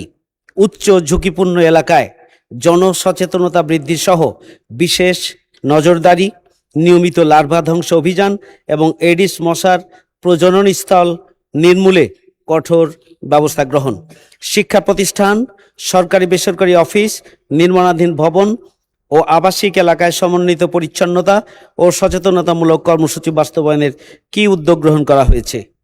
পাশাপাশি হামের অভিজ্ঞতা থেকে শিক্ষা নিয়ে ভবিষ্যতে ডেঙ্গু সহ যে কোনো সংক্রামক রোগ মোকাবেলায় একটা সমন্বিত জাতীয় জনস্বাস্থ্য প্রস্তুতি ও জরুরি প্রতিক্রিয়া ব্যবস্থা গড়ে তোলার বিষয়ে সরকারের সুনির্দিষ্ট পরিকল্পনা কি? মাননীয় স্পিকার, আমি আপনার মাধ্যমে মাননীয় মন্ত্রীর কাছ থেকে মন্ত্রীকে বিশেষভাবে দৃষ্টি আকর্ষণ করছি। মাননীয় স্পিকার, আপনাকে ধন্যবাদ। আপনাকেও ধন্যবাদ মাননীয় সদস্য। মাননীয় স্বাস্থ্য ও পরিবার কল্যাণ মন্ত্রী সর্দার মোহাম্মদ সাকাওয়াত হোসেনকে এ বিষয়ে তার সংক্ষিপ্ত বিবৃতি প্রদানের জন্য আহ্বান জানাচ্ছি। ধন্যবাদ মাননীয় মন্ত্রী। জনাব স্পিকার স্যার, আপনাকে ধন্যবাদ। ধন্যবাদ মাননীয় সংসদ সদস্যকে সাম্প্রতিক জনস্বাস্থ্য সম্পর্কিত একটি বিষয়ে আমাদের দৃষ্টি আকর্ষণ করার জন্য। মাননীয় স্পিকার, একটু প্রাসঙ্গিকতার বাইরে একটি কথা বলতে চাই। মাননীয় সংসদ সদস্য যেই নোটিশটি দিয়েছেন, আপনার হাতেও আছে, সংসদ কার্যালয়ে আছে, আমার হাতেও আছে। কিন্তু উনি যেই প্রশ্নটা উত্থাপন করলেন নোটিশটি, তার 4 ভাগের 3.5 ভাগ বাইরেতে বলেছেন। এই প্রশ্নের সাথে কোনো সম্পর্ক নেই, নতুন নতুন তথ্য বলেছেন, যেটা আমি উত্তর দিতে পারবো আলহামদুলিল্লাহ। তবে আমার মনে হয় এটা রেওয়াজের বাইরে, রীতির বাইরে। যাক মাননীয় স্পিকার, তবু আমি বলে যাচ্ছি, আশা করি মাননীয় সংসদ সদস্য সকল উত্তর পাবেন। প্রথম 2টি লাইনের দ্বিতীয় লাইনে উনি লিখেছেন 2026 সালের শুরু থেকে 9 জুলাই পর্যন্ত এই 6 মাসে আমাদের 6175 জন ডেঙ্গু রোগে আক্রান্ত হয়, যার মধ্যে 22 জনের মৃত্যু হয়। মাননীয় স্পিকার, 2025-এর জানুয়ারি থেকে জুলাই পর্যন্ত গত বছর রোগীর সংখ্যা ছিল 15,210, মারা গিয়েছিল 58। একই সময়ে মাননীয় স্পিকার, এইবার জানুয়ারি টু জুন আক্রান্ত হয়েছে 8,978 জন, মারা গিয়েছে 28 জন। তার মানে গত বছরের তুলনায় অর্ধেকের চেয়ে কম। কিন্তু এই জন্য আমি কোনো সাবাস নিতে চাই না, যেহেতু মানুষ এখন আক্রান্ত। তবে এটুকু বলতে চাই, ডেঙ্গু রোগকে মোকাবেলা করার জন্য মাননীয় স্পিকার, গত 2 মাস আগ থেকে আমরা সারা বাংলাদেশ ব্যাপী আমাদের সিভিল সার্জন, বিভাগীয় পরিচালক, জেলা প্রশাসক, উপজেলা নির্বাহী কর্মকর্তা, উপজেলা স্বাস্থ্য কর্মকর্তা সহ আমরা পরিচ্ছন্ন অভিযান প্রতি শনিবার চালিয়ে আসতেছি। সকল ড্রেনগুলিকে পরিষ্কার করা হয়েছে। Dhaka city corporation, Dhaka city north, Dhaka south এবং বাংলাদেশের প্রত্যেকটা মিউনিসিপ্যালিটি এবং সিটি কর্পোরেশন একইভাবে মশা, ফ্লাইং অ্যাডাল্ট মশাকে মারার জন্য স্প্রে করে যাচ্ছে এবং লার্ভাকে মারার জন্য এক জাতীয় ট্যাবলেট ব্যবহার করা হচ্ছে। সেই কারণে মাননীয় স্পিকার, মশার উপদ্রব এবং ডেঙ্গু রোগীর সংখ্যা কিছুটা কমে এসেছে। তো মাননীয় স্পিকার, একটি কথা এই ব্যাপারে সবাইকে বলতে চাই, mosquito is very small insect. আমাদের মতন একটা ঘনবসতিপূর্ণ দেশে, বৃষ্টি বাদলের দেশে যত্র তত্র পানি জমে থাকে, মানুষের ছাদের উপরে টবে পানি জমিয়ে রাখে। আমরা যদি লোক পাঠাই পরীক্ষা করার জন্য, মহিলারা বাড়িতে ঢুকতে দেন না, মোবাইল কোর্ট গেলে গালিগালাজ করেন, ঢুকতে দেন না, নিরাপত্তার অভাব ফিল করেন। অনেক প্রতিবন্ধকতা সত্ত্বেও মাননীয় স্পিকার, আমাদের সরকার, আমরা দায়িত্ব নেওয়ার পর থেকে আমরা এই ব্যাপারে সজাগ দৃষ্টি রাখতেছি এবং আমরা পরিষ্কার পরিচ্ছন্নতা রাখার জন্য প্রতিনিয়ত আমরা চেষ্টা করে যাচ্ছি, আমরা স্প্রে করে যাচ্ছি, আমরা লার্ভার ট্যাবলেট ছিটিয়ে যাচ্ছি। মাননীয় স্পিকার, এবং দেশব্যাপী মানুষকে মশারি টানিয়ে ঘুমানোর জন্য, ফুল হাতা শার্ট পরার জন্য, পাজামা পরার জন্য বা লুঙ্গি লম্বা করে পরার জন্য আমরা মানুষকে অ্যাওয়ারনেস বৃদ্ধি করতেছি। উনি 6টি বিষয়ে নির্দিষ্টকৃত উত্তর চাচ্ছেন। 1 নম্বর, দেশব্যাপী ডেঙ্গু প্রতিরোধে। আমি এরই মধ্যে বলেছি, ডেঙ্গু প্রতিরোধে আমরা সকল ব্যবস্থা গ্রহণ করেছি। আমি আরো বলতে চাই, ডেঙ্গু টেস্ট করার রি-এজেন্ট শরণাতীত কালের স্টক আমাদের হাতে আছে, যেটা বিগত সময়ে কোনো সরকার তাদের হাতে রাখতে পারে নাই। আমরা টেস্ট করার জন্য সেই কিটের ব্যবস্থা আমরা পর্যাপ্ত পরিমাণে মাঠ লেভেলে দিয়েছি এবং আমাদের সেন্ট্রাল গোডাউনে আমাদের স্টক আছে। মাননীয় স্পিকার, ডেঙ্গুকে মোকাবেলা করার জন্য আমরা সকল সরকারি হাসপাতালে আগত রোগীদের ডেঙ্গু NS1 পরীক্ষা বিনামূল্যে এবং 1GG এবং 1GM পরীক্ষা 300 টাকা থেকে কমিয়ে 50 টাকায় নামিয়ে আনা হয়েছে এই বছর। মাননীয় স্পিকার, পরীক্ষার জন্য কেন্দ্রীয় ওষুধ সংরক্ষণাগারে CDC আজ পর্যন্ত RDT টেস্ট কিটের মজুত আছে 1,06,600। আগামী 1 মাসের মধ্যে আরো প্রায় 5 লক্ষ কিট আমাদের স্টকে যোগ হবে। মাননীয় স্পিকার, ডেঙ্গু রোগ শনাক্তকরণের জন্য প্রয়োজনীয় কিট ও রোগীদের জন্য প্রয়োজনীয় ব্যাগ, ওষুধ সংরক্ষণের 1 লক্ষ স্যালাইন ব্যাগ আমরা এক্সট্রা মজুত রেখেছি। মাননীয় স্পিকার, সারা বাংলাদেশের প্রত্যেকটি উপজেলা লেভেলে আমরা পর্যাপ্ত পরিমাণে স্যালাইন সরবরাহ করে রেখেছি এবং আমাদের হাতে অনেক স্যালাইন আরো পর্যাপ্ত পরিমাণে যে কোনো মুহূর্তে যে কোনো পরিমাণ স্যালাইনের প্রয়োজন হলে আমরা সরবরাহ করার সক্ষমতা রাখি। আমাদের স্যালাইন এবং কিটের অভাবে কোনো রোগীর কোনো অসুবিধা হবে না। রোগীদের হাসপাতালে ভর্তির ব্যাপারে প্রশ্ন করেছেন।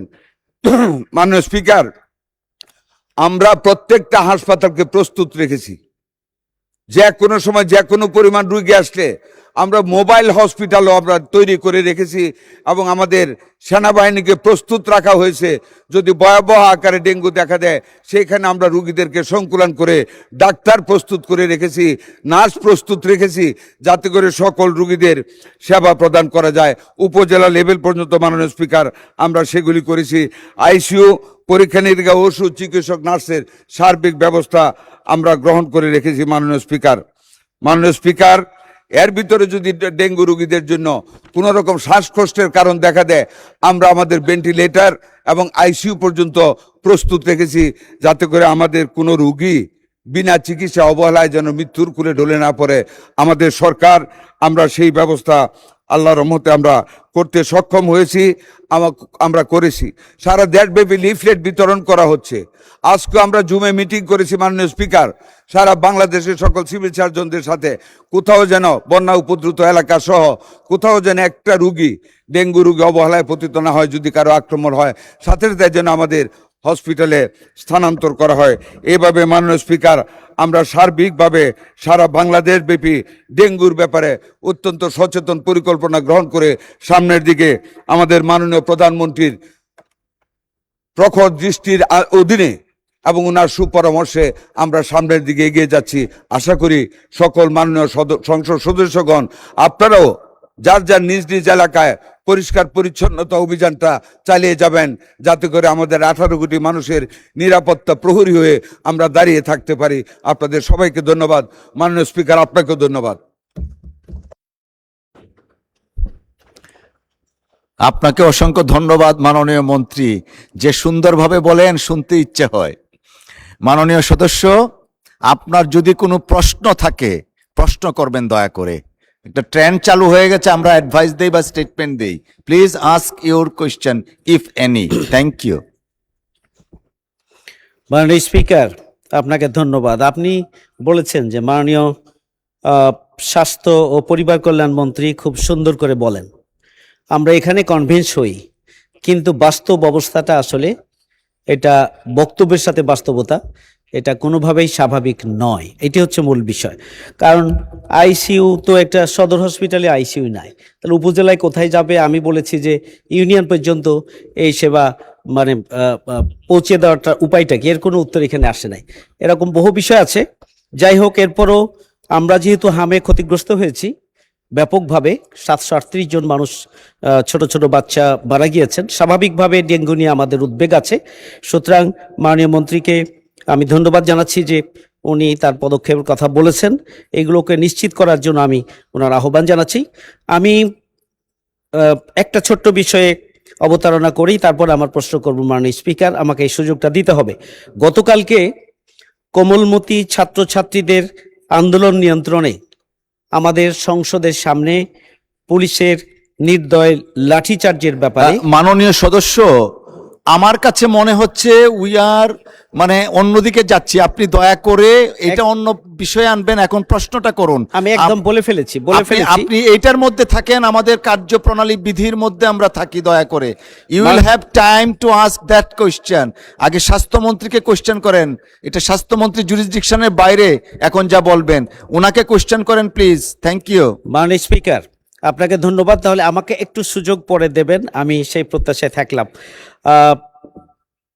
নির্বাচিত প্রতিনিধি না থাকার কারণে আমাদের চাঁপাইনবাবগঞ্জ পৌরসভা, উপজেলা চেয়ারম্যান, ইউনিয়ন পরিষদের চেয়ারম্যান সহ সারা দেশে নির্বাচিত জনপ্রতিনিধি না থাকার কারণে সমন্বিতভাবে পরিষ্কার পরিচ্ছন্নতা অভিযান সহ স্বাস্থ্যসেবা নিশ্চিত করার জন্য এবং জলাবদ্ধতা নিরসনের জন্য যে পদক্ষেপ গ্রহণ করা উচিত, এটা খুবই একটা বেহাল অবস্থার মধ্যে গোটা দেশ রয়েছে।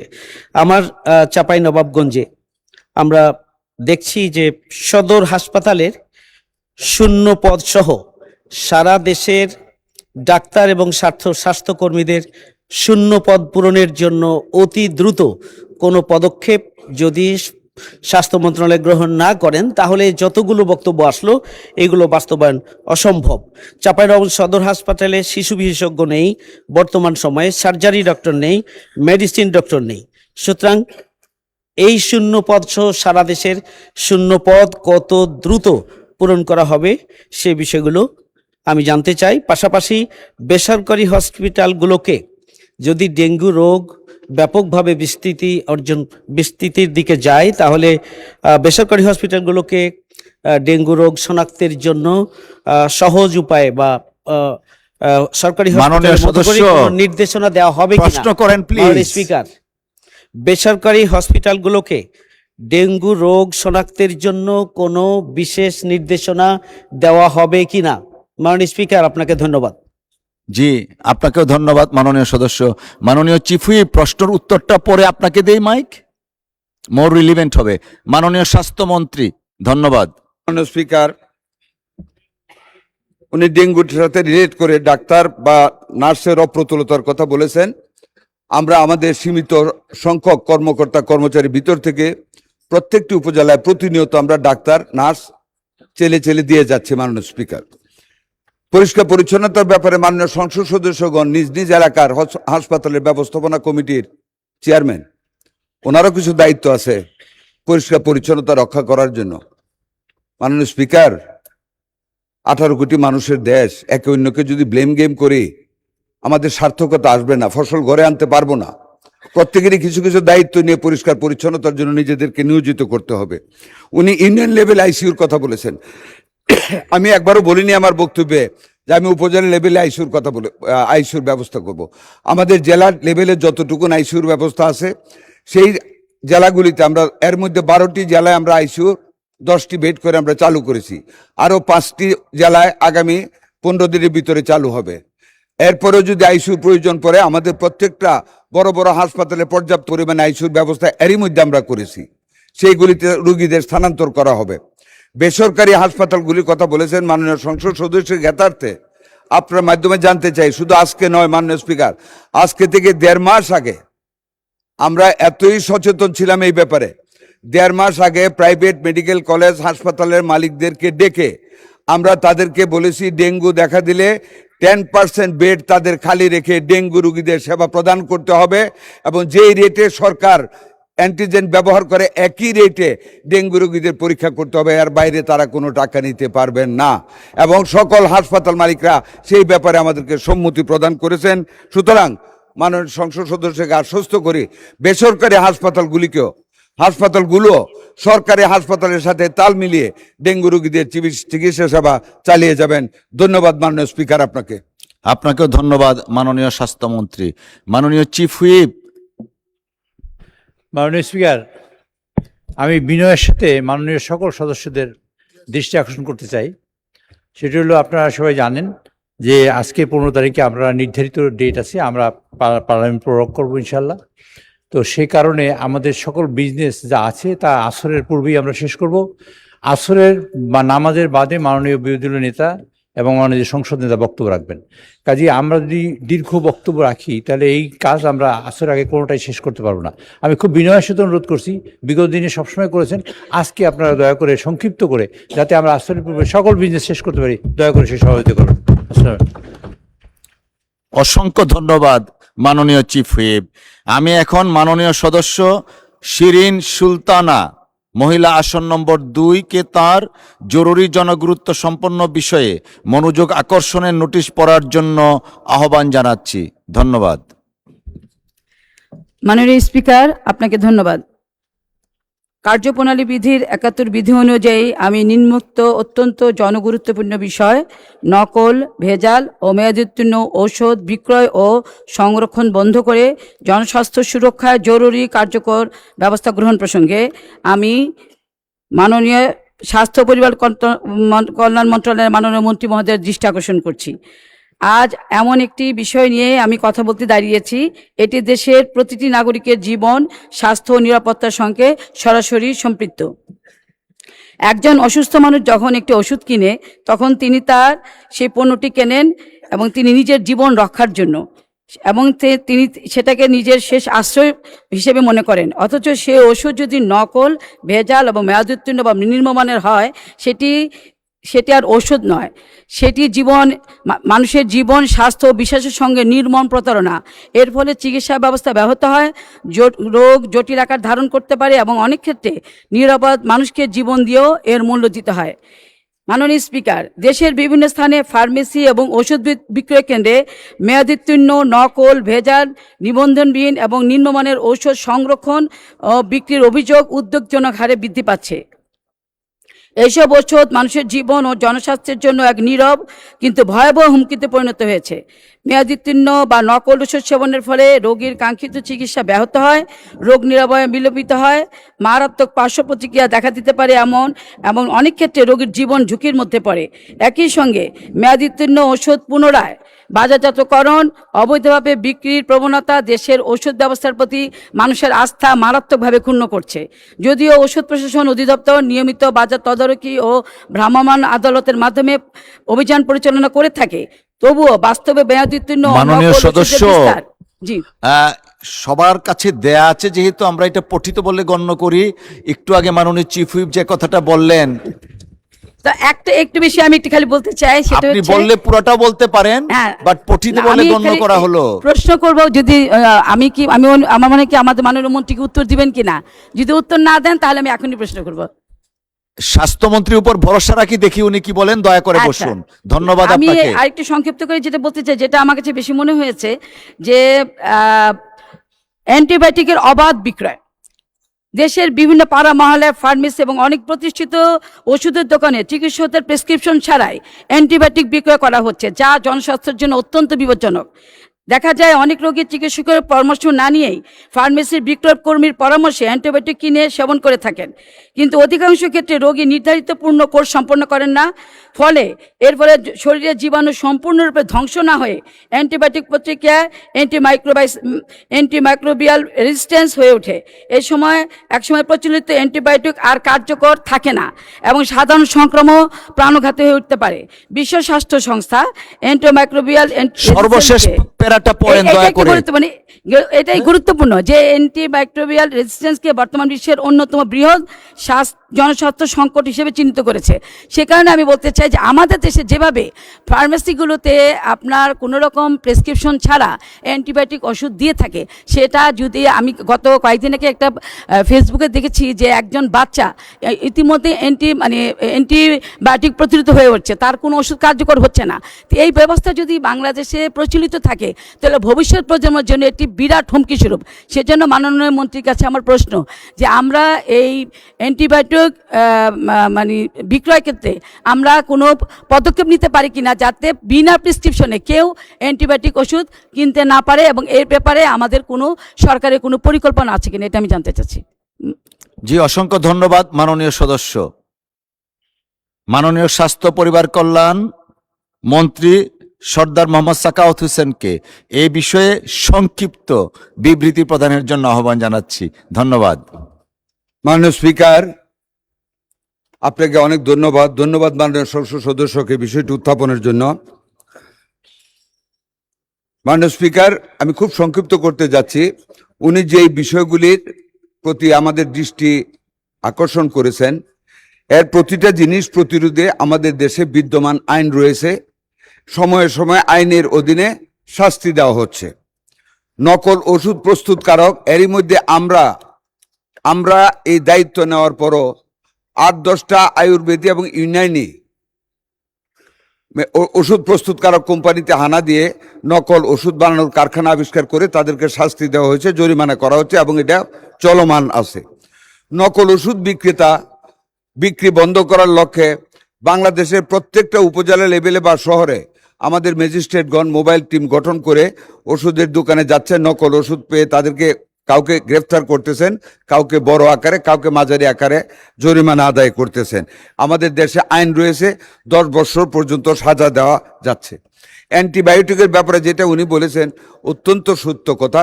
অ্যান্টিবায়োটিকের মানে যত্রতত্র ব্যবহারে, যে কোনোভাবে ব্যবহারে আমাদের মানুষদের ক্ষতি হচ্ছে। সেইটার বিরুদ্ধে যাতে করে অ্যান্টিবায়োটিক উইদাউট প্রেসক্রিপশন যাতে ডিসপেন্সারিগুলি বিক্রি না করে সেইটারও আইন রয়েছে, সেইটাও চলমান তদন্তের ভিতরে আছে, চলমান মোবাইল টিমের নজরের ভিতরে আছে। আমরা সার্বিক যেই জিনিসগুলি উনি এনেছেন, আমরা জনস্বার্থে আমাদের সরকার আমরা দায়িত্ব নেওয়ার পরে আমরা কাজ শুরু করেছি। আরও কঠিনভাবে আমরা কাজ শুরু করে এই সকল বিষয়গুলি যা উনি অবতারণা করেছেন আমরা প্রতিরোধ করার চেষ্টা করবো ইনশাআল্লাহ। মাননীয় স্পিকার, আপনাকে অনেক ধন্যবাদ।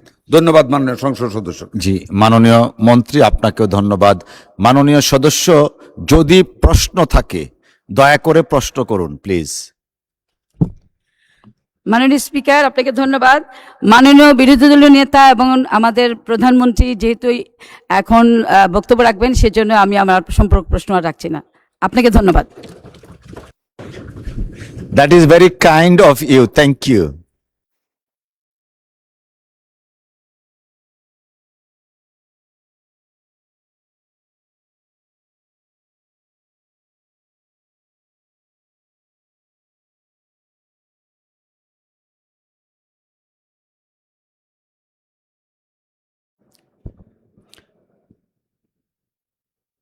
দিনের সম্পূরক কার্যসূচি অনুযায়ী এখন আইন প্রণয়ন কার্যাবলী। মাননীয় সদস্যবৃন্দ, দিনের সম্পূরক কার্যসূচি অনুযায়ী এখন আইন প্রণয়নের কার্যাবলী শুরু হচ্ছে। আমি এখন 75 বিধির 1 উপবিধিতে প্রদত্ত ক্ষমতা বলে বিধি স্থগিতের ক্ষমতা প্রয়োগ করে স্বল্পতর মেয়াদে নোটিশের সংসদ কার্যে মাননীয় প্রধানমন্ত্রীর কার্যালয়ের দায়িত্বপ্রাপ্ত মাননীয় স্বরাষ্ট্রমন্ত্রী জনাব সালাউদ্দিন আহমদকে ইনভেস্ট বাংলাদেশ বিল 2026 উত্থাপনের অনুমতি প্রার্থনার আহ্বান জানাচ্ছি। ধন্যবাদ। ধন্যবাদ মাননীয় স্পিকার। আমি সালাউদ্দিন আহমেদ, স্বরাষ্ট্রমন্ত্রী, মাননীয় প্রধানমন্ত্রীর পক্ষে দেশের আর্থসামাজিক উন্নয়ন দ্রুত ত্বরান্বিত করিবার লক্ষ্যে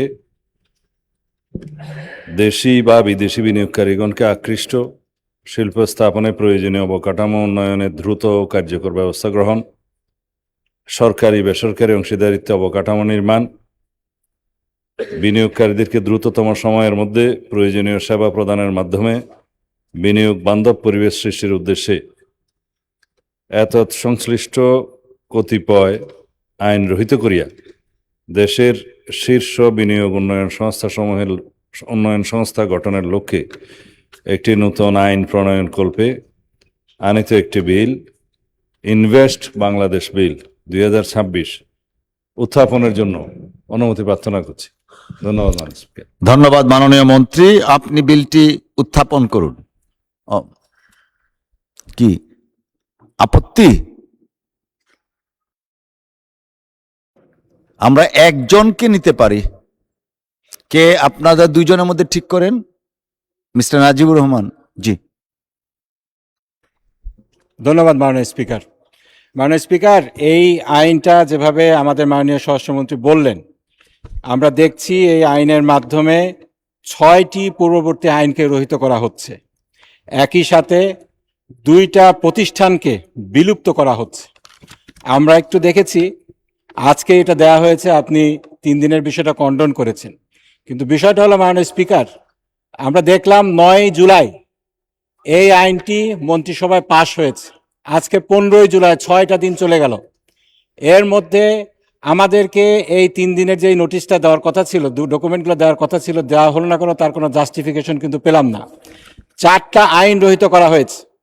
এই 4টা আইনের সাথে এই আইনের যে পার্থক্যের যে টেবিলটা, এটাও দেওয়া হয়নি। তারপরে এই আইনটা আজকে দেখছি অবিলম্বে পাশ করার একটা কার্যসূচি রয়েছে।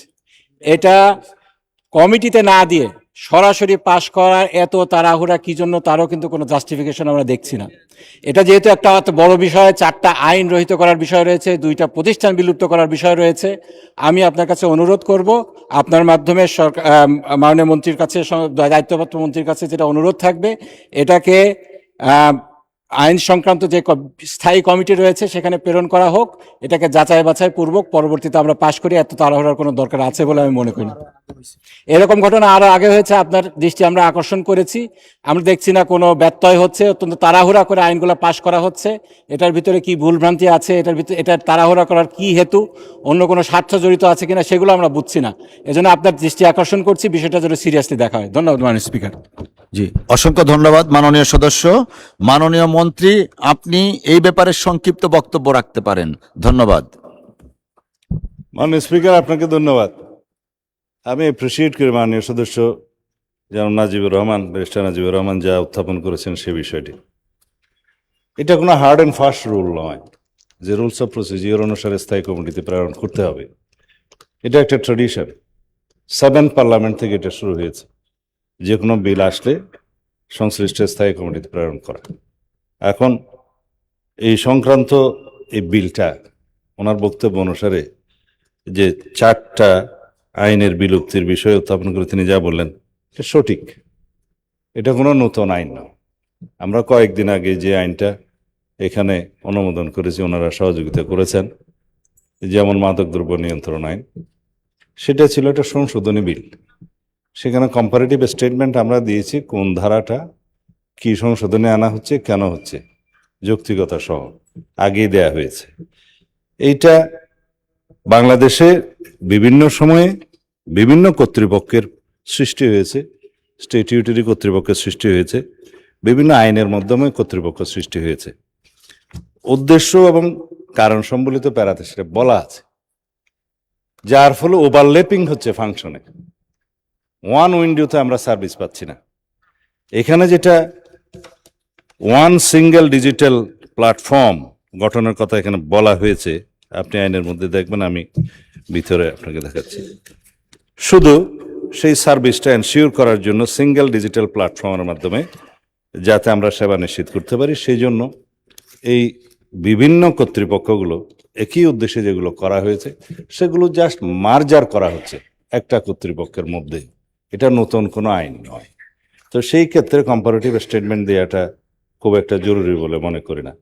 মাননীয় সদস্য যেটা বলেছেন যে আমরা স্টাডি করতে পারি না, ঠিক, কিন্তু আমাদের এখানে যে কাগজটা আছে, আমরা অর্থ বিল হিসেবে এটা যেহেতু বিল এখানে এনেছি, মাননীয় রাষ্ট্রপতি আমাদেরকে অনুমোদন দিয়েছেন 14 তারিখে। ক্যাবিনেট মিটিংয়ে এটা 9 তারিখে অ্যাপ্রুভ হয়েছে, এটা সত্য।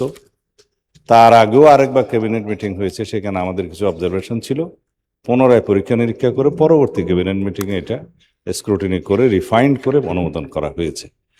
পার্লামেন্টে আমরা আরো আগে আনতে পারলে খুশি হতাম। আজকে আপনারা এই অধিবেশনের সমাপ্তি ঘোষণা করবেন, রাষ্ট্রপতি অনুমোদন দিয়েছে বলে জেনেছি। মাননীয় বিরোধী দলীয় নেতা, প্রধানমন্ত্রী, মাননীয় সংসদ নেতা বক্তব্য রাখবেন। এই বিলটার মধ্যে যদি জটিল কোনো বিষয় থাকতো, আমি নিজেই প্রস্তাব করতাম যে এটা স্থায়ী কমিটিতে প্রেরণ করা হোক, এখানে স্ক্রুটিনি করে সবাই মতামত দিবেন। এটা একটা মার্জার। এখানে উল্লেখই করা আছে আপনার বিলের 66 রহিতকরণ এবং হেফাজতকরণের আর্টিকেলের মধ্যে বাংলাদেশ অর্থনৈতিক অঞ্চল আইন 2010, বাংলাদেশ সরকারি বেসরকারি অংশীদারিত্ব আইন পিপিপি যেটা আমরা বলে থাকি আইন 2015, বাংলাদেশ বিনিয়োগ উন্নয়ন কর্তৃপক্ষ আইন বিডা নামে যেটা অধিক পরিচিত, এবং ওয়ান স্টপ সার্ভিস আইন। এগুলো লক্ষ্য এবং উদ্দেশ্য একই। এইখানে আমরা সবগুলোকে মার্জার না করলে ওভারল্যাপিং অফ ফাংশনস মানুষের ব্যবসা বাণিজ্যে ইজ করাচ্ছে ডিফিকাল্ট করে ফেলায়। এই আইনের মধ্যে প্রস্তাবই করা হয়েছে যে এই কর্তৃপক্ষের অধীনে সকল ক্ষেত্রে যাতে এক জায়গায় সবাই সেবা প্রাপ্ত হন, সেই জন্য এই সিঙ্গেল ডিজিটাল উইন্ডো বা সিঙ্গেল ডিজিটাল প্ল্যাটফর্মের মধ্যে সকল সেবা প্রদানকারীগুলো সংস্থা বাধ্যতামূলকভাবে একটা নির্ধারিত সময়ের মধ্যে, কর্তৃপক্ষের নির্ধারিত সময়ের মধ্যে উক্ত সিঙ্গেল ডিজিটাল প্ল্যাটফর্মের সহিত সংযুক্ত থাকিবে এবং কর্তৃপক্ষ উক্ত ডিজিটাল প্ল্যাটফর্মের উন্নয়ন বাস্তবায়ন পরিচালনা করবে এবং সেখানে প্রয়োজনীয় ক্ষমতা প্রদান করে প্রত্যেকটা সেবা প্রদানকারী সংস্থার ডেস্ক অফিসে স্থাপন করতে হবে।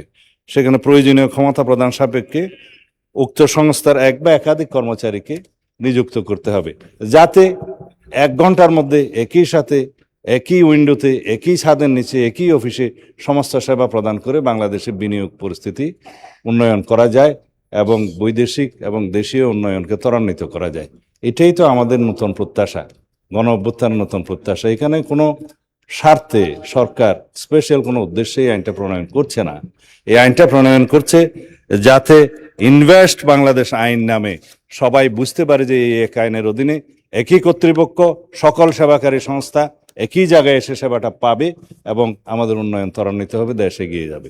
আমি অনুরোধ করব মাননীয় বিরোধী দলীয় সকল সদস্যদের, মানে বিরোধী দলীয় না থাকে, এই আইনটা আপনারা দয়া করে আজকে যতটুকু আলোচনা করার দরকার এই উত্থাপনের পরও তো একবার আপত্তি দিতে পারেন, আবার অবিলম্বে বিবেচনার জন্য যখন গৃহীত হবে সেই সময়ও বক্তব্য দিতে পারেন, সংশোধনে যদি থাকে তখনও বক্তব্য দিতে পারেন। তো দয়া করে এই আইনটা পাশের জন্য সহযোগিতা করলে আমরা এগিয়ে যাব। মাননীয় স্পিকার, আপনাকে ধন্যবাদ। আপনাকেও ধন্যবাদ মাননীয় মন্ত্রী। আপনি তো একবার বিবৃতি দিয়েছেন, মাননীয় সংশ্লিষ্ট মন্ত্রী কথা বলেছেন, এখন রেওয়াজ বা রীতি অনুসারে বা বিধি অনুসারে আমরা এগোচ্ছি। জি, আচ্ছা ঠিক আছে, রাখেন। আপনি 1 মিনিট দিলে পরে আবার ওনাকে দিতে হবে। আমরা যেটা বিধি আছে বিধি অনুসারে যাই, যেটা উনি। আচ্ছা ঠিক আছে মাননীয় মন্ত্রী, আবারও বলেন, আপনি 1 মিনিট বলেন প্লিজ। আসলে বিষয়টা হলো, আমরা তো আইন প্রণেতা, আমাদের কাজ আইন প্রণয়ন করা।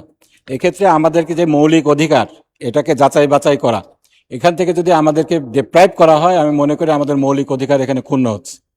উনি মাননীয় স্বরাষ্ট্রমন্ত্রী বললেন যে এখন আমাদের সুযোগ রয়েছে, এই আধা ঘন্টার মধ্যে 67টা অনুচ্ছেদ রয়েছে, এটা পড়ে কোথায় কোন, তারপরে আগের আইনগুলো এখানে দেওয়া হয়নি, যে 4টি আইন বিলুপ্ত করা হচ্ছে, তারপরে যে 2টা প্রতিষ্ঠান বিলুপ্ত করা হচ্ছে, এই 2টা প্রতিষ্ঠানের অর্গানোগ্রাম কিছুই আমরা জানি না। এইটা অল্প সময়ের মধ্যে আমাদেরকে যদি এভাবে বলা হয় যে আপনাদের তো সুযোগ আছে, আপনারা এটা সমালোচনা করেন, এটা সংশোধন আনেন, এটা আমাদের পক্ষে কিভাবে সম্ভব? সংশোধন আনতে হলে তো একটা প্রসিজিওর আছে, আপনাকে নোটিশ দিতে হবে, দফাওয়ারি সংশোধনের জন্য নোটিশ দেওয়ার বিধান রয়েছে, এছাড়া তো পারবো না আমরা। এটা অন্যান্য যে বিষয়গুলো রয়েছে, স্ট্যান্ডিং কমিটিতে প্রেরণ কিংবা বাছাই কমিটিতে প্রেরণ কিংবা জনমত যাচাইয়ের জন্য, সেটাও আমাদের নোটিশ দেওয়ার জন্য পর্যাপ্ত সময় দেওয়া প্রয়োজন। কোনো সময় না দিয়ে এভাবে তাড়াহুড়া করে আপনারা যদি বিল পাস করার অনুমতি দেন, তাহলে আমি মনে করি আমাদের যে মৌলিক অধিকার আইন প্রণেতা হিসাবে সেটা আমাদের ক্ষুণ্ণ হচ্ছে, এবং এটা বারবার হচ্ছে। মাননীয় স্পিকার, ধন্যবাদ। মাননীয় মন্ত্রী, আমরা তো বিধি অনুসারে আইন প্রণয়নের দিকে যাচ্ছি। মহান সংসদের সামনে প্রশ্ন হচ্ছে ইনভেস্ট বাংলাদেশ বিল 2026, বাংলায় ইনভেস্ট বাংলাদেশ বিল 2026 উত্থাপনের অনুমতি প্রদান করা হোক। যারা এই প্রস্তাবের পক্ষে আছেন তারা হ্যাঁ বলুন, যারা এই প্রস্তাবের বিপক্ষে আছেন তারা না বলুন। আমার মনে হয় হ্যাঁ জয়যুক্ত হয়েছে, হ্যাঁ জয়যুক্ত হয়েছে, হ্যাঁ জয়যুক্ত হয়েছে। অতএব বিলটি উত্থাপনের অনুমতি দেয়া হলো। মাননীয় মন্ত্রী, আপনি বিলটি দয়া করে উত্থাপন করুন। মাননীয় স্পিকার, আপনাকে ধন্যবাদ। আমি সালাউদ্দিন আহমেদ, স্বরাষ্ট্রমন্ত্রী, মাননীয় প্রধানমন্ত্রীর পক্ষে দেশের আর্থসামাজিক উন্নয়ন দ্রুত ত্বরান্বিত করিবার লক্ষ্যে দেশি বা বিদেশি বিনিয়োগকারীগণকে আকৃষ্ট শিল্প স্থাপনে প্রয়োজনীয় অবকাঠামো উন্নয়নে দ্রুত ও কার্যকর ব্যবস্থা গ্রহণ, সরকারি বেসরকারি অংশীদারিত্বে অবকাঠামো নির্মাণ, বিনিয়োগকারীদেরকে দ্রুততম সময়ের মধ্যে প্রয়োজনীয় সেবা প্রদানের মাধ্যমে বিনিয়োগ বান্ধব পরিবেশ সৃষ্টির উদ্দেশ্যে এতৎ সংশ্লিষ্ট কতিপয় আইন রহিত করিয়া দেশের শীর্ষ বিনিয়োগ উন্নয়ন সংস্থা গঠনের লক্ষ্যে একটি নতুন আইন প্রণয়নকল্পে আনিত একটি বিল, ইনভেস্টমেন্ট বাংলাদেশ বিল 2026 মহান সংসদে উত্থাপন করিলাম। ধন্যবাদ মাননীয় স্পিকার। ধন্যবাদ মাননীয় মন্ত্রী। ইনভেস্টমেন্ট বিল 2026 মহান সংসদে উত্থাপিত হলো। আমি এখন কার্যপ্রণালী বিধির 77 বিধির শর্তাংশে প্রদত্ত ক্ষমতা প্রয়োগ করে সংসদ কার্যে প্রধানমন্ত্রীর কার্যালয়ের দায়িত্বপ্রাপ্ত মন্ত্রী মাননীয় মন্ত্রী স্বরাষ্ট্রমন্ত্রী জনাব সালাউদ্দিন আহমদকে ইনভেস্ট বাংলাদেশ বিল 2026 অবিলম্বে বিবেচনার প্রস্তাব উত্থাপনের আহ্বান জানাচ্ছি।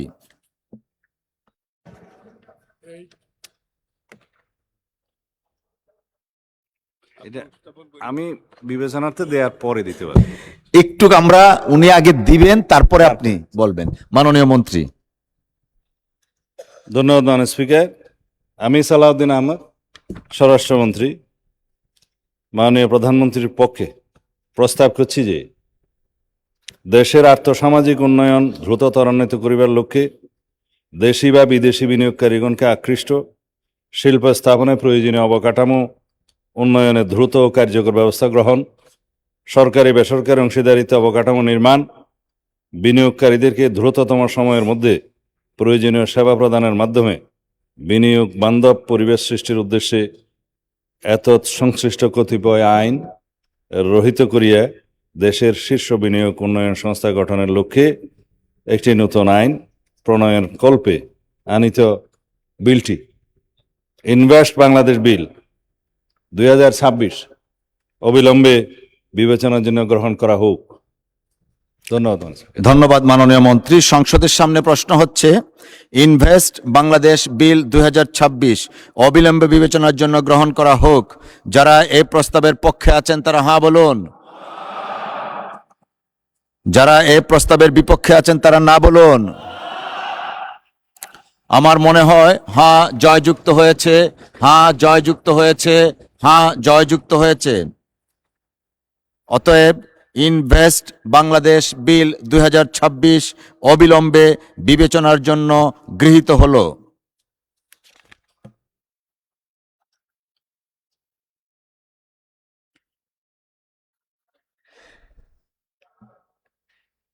কয়জন বলবেন আপনারা? যে কোনো একজন বলেন দেখি। মিস্টার হাসনাত আব্দুল্লাহ, কুমিল্লা 4 না? জি। মাননীয় স্পিকার, আমাদের হচ্ছে আইনের 21 নম্বর ধারা 21 নম্বরের 21-2, তারপর হচ্ছে 25, তারপর হচ্ছে 28-5 উপধারা, তারপর হচ্ছে 33, 35 এরকম অনেকগুলো ধারাতে আমাদের সংশোধনী আছে। আপনি যদি সংশোধনী দেওয়ার নোটিশের প্রক্রিয়াটি আমাদেরকে বলতেন তাহলে এই ধারাগুলোতে আমরা সংশোধনী দিব। ধন্যবাদ মাননীয় সদস্য। মাননীয় মন্ত্রী। স্পিকার, মাননীয় স্পিকার, আমি বলি। মাননীয় মন্ত্রী, আপনাকে ফ্লোর দেওয়া হয়েছে। জি না মাননীয় স্পিকার, ধন্যবাদ আপনাকে।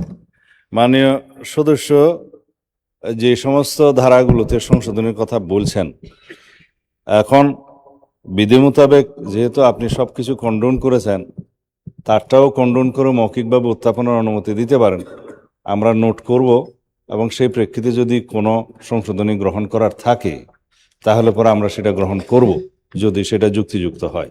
এবং সেই সংশ্লিষ্ট ধারাগুলো সম্পর্কে যদি এখন নোটিশ উত্থাপন করতে হয় সেটা আবার বিতরণ করতে হবে এবং বিতরণের পরে সেটা আবার উত্থাপন হবে, অনেক সময় প্রয়োজন। আপনি স্পেশাল ডিসক্রিপশন অনুসারে ওনাকে মৌখিকভাবে সংশোধনীগুলো উত্থাপন করতে বললে যেটা গ্রহণযোগ্য হবে আমি নোট করব, সেটা আমরা গ্রহণ করব। ধন্যবাদ মাননীয় স্পিকার। ধন্যবাদ মাননীয় মন্ত্রী। মাননীয় সদস্য, আপনি তো শুধু ধারা বলেছেন, ধারার ভিতরে কি আছে, কি সংশোধনী, কিছু এই বিষয়ে বলেননি। আর এখন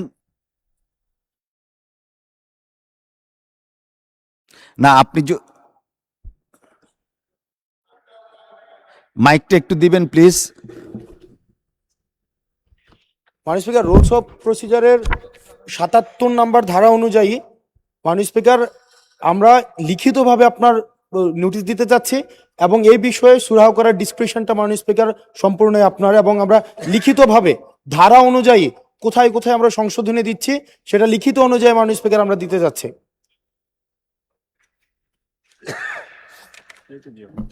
মাননীয় সদস্য, আমি আমার প্রারম্ভিক বক্তব্যেই বিধি 77 কন্ডন করেছি স্পেশাল পাওয়ারসে, তো সেটা তো আগেই আমরা কন্ডন করেছি।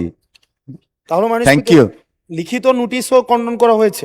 জি না, তো উনি তো এটা মাননীয় মন্ত্রী, মাননীয় স্বরাষ্ট্রমন্ত্রী। মাননীয় স্পিকার, মাননীয় সদস্যের বক্তব্য সঠিক আছে। এটা ডেমোক্রেটিক রাইট, পার্লামেন্টে আইন প্রণয়নের জন্য তারা সহযোগিতা করবেন, সংশোধনে দিবেন। কিন্তু আপনি খণ্ডন করে আজকে যেহেতু আমরা বিলটা অবিলম্বে বিবেচনার জন্য গ্রহণ করা হোক প্রস্তাব করেছি, এই অবস্থায় যেহেতু লিখিত তার এখন সংশোধনী দেয়া এবং সেটা সদস্যদের কাছে বিতরণ করার সময় নেই, আমি প্রতিশ্রুতি দিচ্ছি যে সমস্ত ধারায় আপনাদের সংশোধনী প্রস্তাব থাকবে সেটা আপনারা যদি দিলে আমরা পরে আবার সংশোধনী আনতে পারবো এই বিলের মধ্যে। যে সমস্ত ধারায় তাদের সংশোধনী থাকবে সেই সংশোধনী দিলে আমরা পরে এই সংশোধনীগুলো অনক্লুড করতে পারবো। ধন্যবাদ মাননীয় স্পিকার। ধন্যবাদ মাননীয় মন্ত্রী, মহান সংসদে আপনি প্রতিশ্রুতি দিয়েছেন। আমি এখন বিলের দফাগুলো সংসদের সামনে পেশ করছি। সংসদের সামনে প্রশ্ন হচ্ছে, আচ্ছা আমি মাননীয় বিরোধী দলীয় নেতা দাঁড়িয়েছেন, ওনাকে একটু ফ্লোর দেই। মাননীয় বিরোধী দলীয় নেতা। মাননীয় স্পিকার, আমাদের এই অধিবেশনের আজকে শেষ দিন। আমরা চাই যে আমাদের এই দিনটা এই অধিবেশনের জন্য গ্লোরিফাই হয়ে থাকুক। এখানে প্রথম অধিবেশনে বেশ কিছু আইন খুব তড়িগড়ি করে পাশ করতে হয়েছে সময়ের বাধ্যবাধকতার কারণে। সেই সময় আমরা বলেছিলাম যে ভবিষ্যতে যেন সব কিছু আমাদের কাছে আমাদের প্রাপ্যতা অনুযায়ী আসে। এখানে শুধু অধিকারের প্রশ্ন না মাননীয় স্পিকার, এটা দায়িত্বেরও ব্যাপার। আমরা অধিকার না হয় স্যাক্রিফাইস করলাম, কিন্তু দায়িত্বে আমাদের অবহেলা হয়ে গেল। হতে পারে, মানুষ তো আমরা, ওনারা ওনাদের দিক থেকে সব কিছু বিচার বিবেচনা করে যাচাই বাছাই করে বিলটা এনেছে। তারপরে এখানে এসেছে কেন? এখানে এসেছে যে এটা আলোচনা করে আরো যদি কোনো ভালো কিছু আসে সেটাও সংযোজন হবে, যদি এখানে দুর্বল কিছু থাকে সেটা বাদ পড়ে। ওনারা যদি বলতেন একটু যে সময়ের এই বাধ্যবাধকতাটাকে কিভাবে ওনারা বিবেচনা করছেন, তাহলে আমাদের জন্য ভালো হতো। না হলে দেখেন, একটা বিষয়কে তাড়াহুড়া করে অ্যাকোমোডেট করতে গিয়ে অনেক অধিকার এবং দায়িত্ব লঙ্ঘিত হচ্ছে, এবং এইটা এই সংসদের জন্য ভালো কোনো প্রেসিডেন্স হবে না মাননীয় স্পিকার। তা আমরা কি খারাপ মন্দ প্রেসিডেন্টকে এটা হওয়া উচিত না। আমি আপনার সদয় বিবেচনার জন্য অনুরোধ করছি, হয় বিষয়টা ভালো করে ক্লিয়ার করা হোক, আমরা স্যাটিসফাইড হই যে এটা এখনই পাশ করতে হবে, দেখার কোনো সময় নাই, আমাদের মত দেওয়ার বা স্টাডি করার কোনো সুযোগ নাই, একেবারে এই বিশ্বাসের উপর ছেড়ে দিতে হবে। আর আইন বোধহয় এইভাবে প্রণয়ন হয় না মাননীয় স্পিকার। আইন তো বুঝে শুনে প্রণয়ন, ইতিহাসের দায়বদ্ধতা আমাদের আছে, আমরা তো অস্বীকার করতে পারবো না। ধন্যবাদ মাননীয় স্পিকার। ধন্যবাদ মাননীয় বিরোধী দলীয় নেতা। মাননীয় স্বরাষ্ট্রমন্ত্রী কিছু বলতে চাচ্ছিলেন। মাননীয় স্বরাষ্ট্রমন্ত্রী। আমি মাননীয় বিরোধী দলের বিরোধী দলের নেতার সম্মানার্থে বলতে চাই, তিনি রাইটলি পয়েন্ট আউট করেছেন। আমরা আগেই বলেছি যে এটা কোনো নতুন আইন নয়, এটা কম্পাইলেশন অফ ফিউ লস, যেটা আগে বিভিন্ন কর্তৃপক্ষের মাধ্যমে একই লক্ষ্য এবং উদ্দেশ্যে ফাংশন করা হচ্ছিল, কিন্তু ওভারল্যাপিং করার কারণে এটা সময় নষ্ট হয় এবং জটিলতার সৃষ্টি হয়। এটা জাস্ট পূর্বের আইনগুলোকে এক জায়গায় নিয়ে আসা, এবং সেটা আমাদের রহিত এবং হেফাজতকরণ সেকশনে 66-এ বলাও আছে। এবং এটার সময়ের বিষয়টা যৌক্তিকতা সম্পর্কে আপনাদেরকে আগেই অবহিত করেছি। আমরা নিজেরাই খুশি হতাম যদি আরও আগে বিলটা আনতে পারতাম, এবং এই পার্লামেন্টটা আরও বিলম্বিত করা যাচ্ছে না। দেশের যে বন্যা পরিস্থিতি এবং বিভিন্ন কারণে সমস্ত সংসদ সদস্যগণের একটা তাগাদাও আছে যে পার্লামেন্টে যেন আজকের মধ্যে এটা অধিবেশন সমাপ্ত করা হয়। বিভিন্ন কারণে আমরা সময়ের সীমাবদ্ধতার কথা বলছি। আর আইনের কথা বলছেন, রুলস অফ প্রসিজিওর অনুসারে ইউ আর রাইট, যে অ্যাকর্ডিং টু 77 আমি প্রপোজ করতে পারি অবিলম্বে বিবেচনার জন্য গ্রহণ করা হোক, এবং এখানে কোনো যাচাই কমিটিতে আমি প্রস্তাব করছি না। কিন্তু একটা বিষয়, তারা যে সংশোধনী প্রস্তাবগুলো দিতে পারতেন সেটা আসলেই সেটা সময়ের কারণে হচ্ছে না। তা আমি তো প্রতিশ্রুতি দিচ্ছি যে মাননীয় সদস্যগণ যে সমস্ত ধারার মধ্যে সংশোধনী আনতে চান, আপনারা যদি সেটা নিয়ে আসেন, আমরা সেটা সংশোধনীটা গ্রহণ করব যৌক্তিকভাবে পরে, এবং সেটা আগামী সেশনও হতে পারে। এমন না যে এটা আইন পাশ হয়ে গেল, আমাদেরও প্রয়োজন হতে পারে মাননীয় স্পিকার আগামী অধিবেশনে এই আইনের উপরও হয়তো সংশোধনী আনতে হতে পারে। কম্পালশনটা হচ্ছে এখানে যে বিনিয়োগের অপেক্ষায় দেশি বিদেশি বিভিন্ন বিনিয়োগকারী এখানে বিভিন্ন চুক্তি করার জন্য অপেক্ষমান আছে। আমাদের 4 মাস 5 মাস অতিবাহিত হয়ে গিয়েছে। এই আইনটা যদি আগের সরকার অথবা ইন্টারিম গভর্নমেন্ট যদি মনোযোগ দিত তাহলে এই 5 মাস আমরা বিনিয়োগে অনেক দূরে এগিয়ে যেতাম। সুতরাং new government, new aspiration, public aspiration অনেক বেশি এবং আমাদের নতুন এসপিরেশন অনুসারে গ্লোবাল ডিমান্ড অনুসারে আমাদেরকে যেতে হচ্ছে পৃথিবীর অন্যান্য দেশের আইন কানুনের সাথে সামঞ্জস্য রেখে। যদি এই সুযোগটা আমরা নিতে চাই তাহলে আমাদের আইনটা আজকে পাশ করা দরকার এবং এখানে যে সমস্ত ধারায় মাননীয় বিরোধী দলীয় সদস্যরা সংশোধনী আনতে চান আমি আবারও প্রতিশ্রুতি দিচ্ছি মাননীয় প্রধানমন্ত্রীর পক্ষে সেই সংশোধনীগুলো আমরা গ্রহণ করব যদি যৌক্তিক হয়। ধন্যবাদ মাননীয় স্পিকার। ধন্যবাদ মাননীয় মন্ত্রী। মাননীয় বিরোধী দলীয় নেতার বক্তব্যের প্রেক্ষিতে মাননীয় মন্ত্রী, সংশ্লিষ্ট মন্ত্রী যে প্রতিশ্রুতি দিয়েছেন মহান জাতীয় সংসদে, আমরা প্রত্যাশা করছি সেই প্রতিশ্রুতি আপনি রক্ষা করবেন যৌক্তিকভাবে। ধন্যবাদ। আমি এখন মাননীয় সদস্যবৃন্দ, আমরা তো তাহলে আর এগোতে পারবো না এইভাবে। মাননীয় বিরোধী দলীয় নেতা বক্তব্য রেখেছেন, তারপরে আর আপনাদের কোনো বক্তব্যের অবকাশ নেই। উনি পয়েন্ট আউট করেছেন এবং মাননীয় মন্ত্রী যথাযথ উত্তর দিয়েছেন। দয়া করে একটু বসুন, একটু বসুন। আমি এখন বিলের দফাগুলো সংসদের সামনে পেশ করছি। সংসদের সামনে প্রশ্ন হচ্ছে বিলের দফা 2, 3, 4, 5, 6, 7, 8, 9, 10, 11, 12, 13, 14, 15, 16, 17, 18, 19, 20, 21, 22, 23, 24, 25, 26, 27, 28, 29, 30, 31, 32, 33, 34, 35, 36, 37, 38, 39, 40, 41, 42, 43, 44, 45, 46, 47, 48, 49, 50, 51, 52, 53, 54, 55, 56, 57, 58, 60, 61, 62, 63, 64, 65, 66 এবং 67 এই বিলের অংশ হিসাবে গ্রহণ করা হোক। যারা এই প্রস্তাবের পক্ষে আছেন তারা হ্যাঁ বলুন, যারা এই প্রস্তাবের বিপক্ষে আছেন তারা না বলুন। আমার মনে হয় হ্যাঁ জয়যুক্ত হয়েছে, হ্যাঁ জয়যুক্ত হয়েছে, হ্যাঁ জয়যুক্ত হয়েছে। অতএব বিলের দফা 2, 3, 4, 5, 6, 7, 8, 9, 10, 11, 12, 13, 14, 15, 16, 17, 18, 19, 20, 21, 22, 23, 24, 25, 26, 27, 28, 29, 30, 31, 32, 33, 34, 35, 36, 37, 38, 39, 40, 41, 42, 43, 44, 45, 46, 47, 48, 49, 50, 51, 52, 53, 54, 55, 56, 57, 58, 59, 60, 61, 62, 63, 64, 65, 66 এবং 67 এই বিলের অংশ হিসাবে গৃহীত হলো। মহান সংসদের সামনে প্রশ্ন হচ্ছে বিলের 1 দফা বলবৎকরণ দফা প্রস্তাবনা প্রবর্তন এবং শিরোনাম এই বিলের অংশ হিসাবে গ্রহণ করা হোক। যারা এই প্রস্তাবের পক্ষে আছেন তারা হ্যাঁ বলুন, যারা এই প্রস্তাবের বিপক্ষে আছেন তারা না বলুন। আমার মনে হয় হ্যাঁ জয়যুক্ত হয়েছে, হ্যাঁ জয়যুক্ত হয়েছে, হ্যাঁ জয়যুক্ত হয়েছে। অতএব বিলের 1 দফা বলবৎকরণ দফা প্রস্তাবনা প্রবর্তন এবং শিরোনাম এই বিলের অংশ হিসাবে গৃহীত হলো। সংসদ কার্যে প্রধানমন্ত্রী কার্যালয়ের দায়িত্বপ্রাপ্ত মাননীয় মন্ত্রী স্বরাষ্ট্রমন্ত্রী জনাব সালাউদ্দিন আহমেদ, আপনি বিলটি পাশ করার প্রস্তাব উত্থাপন করতে পারেন। ধন্যবাদ মাননীয় স্পিকার।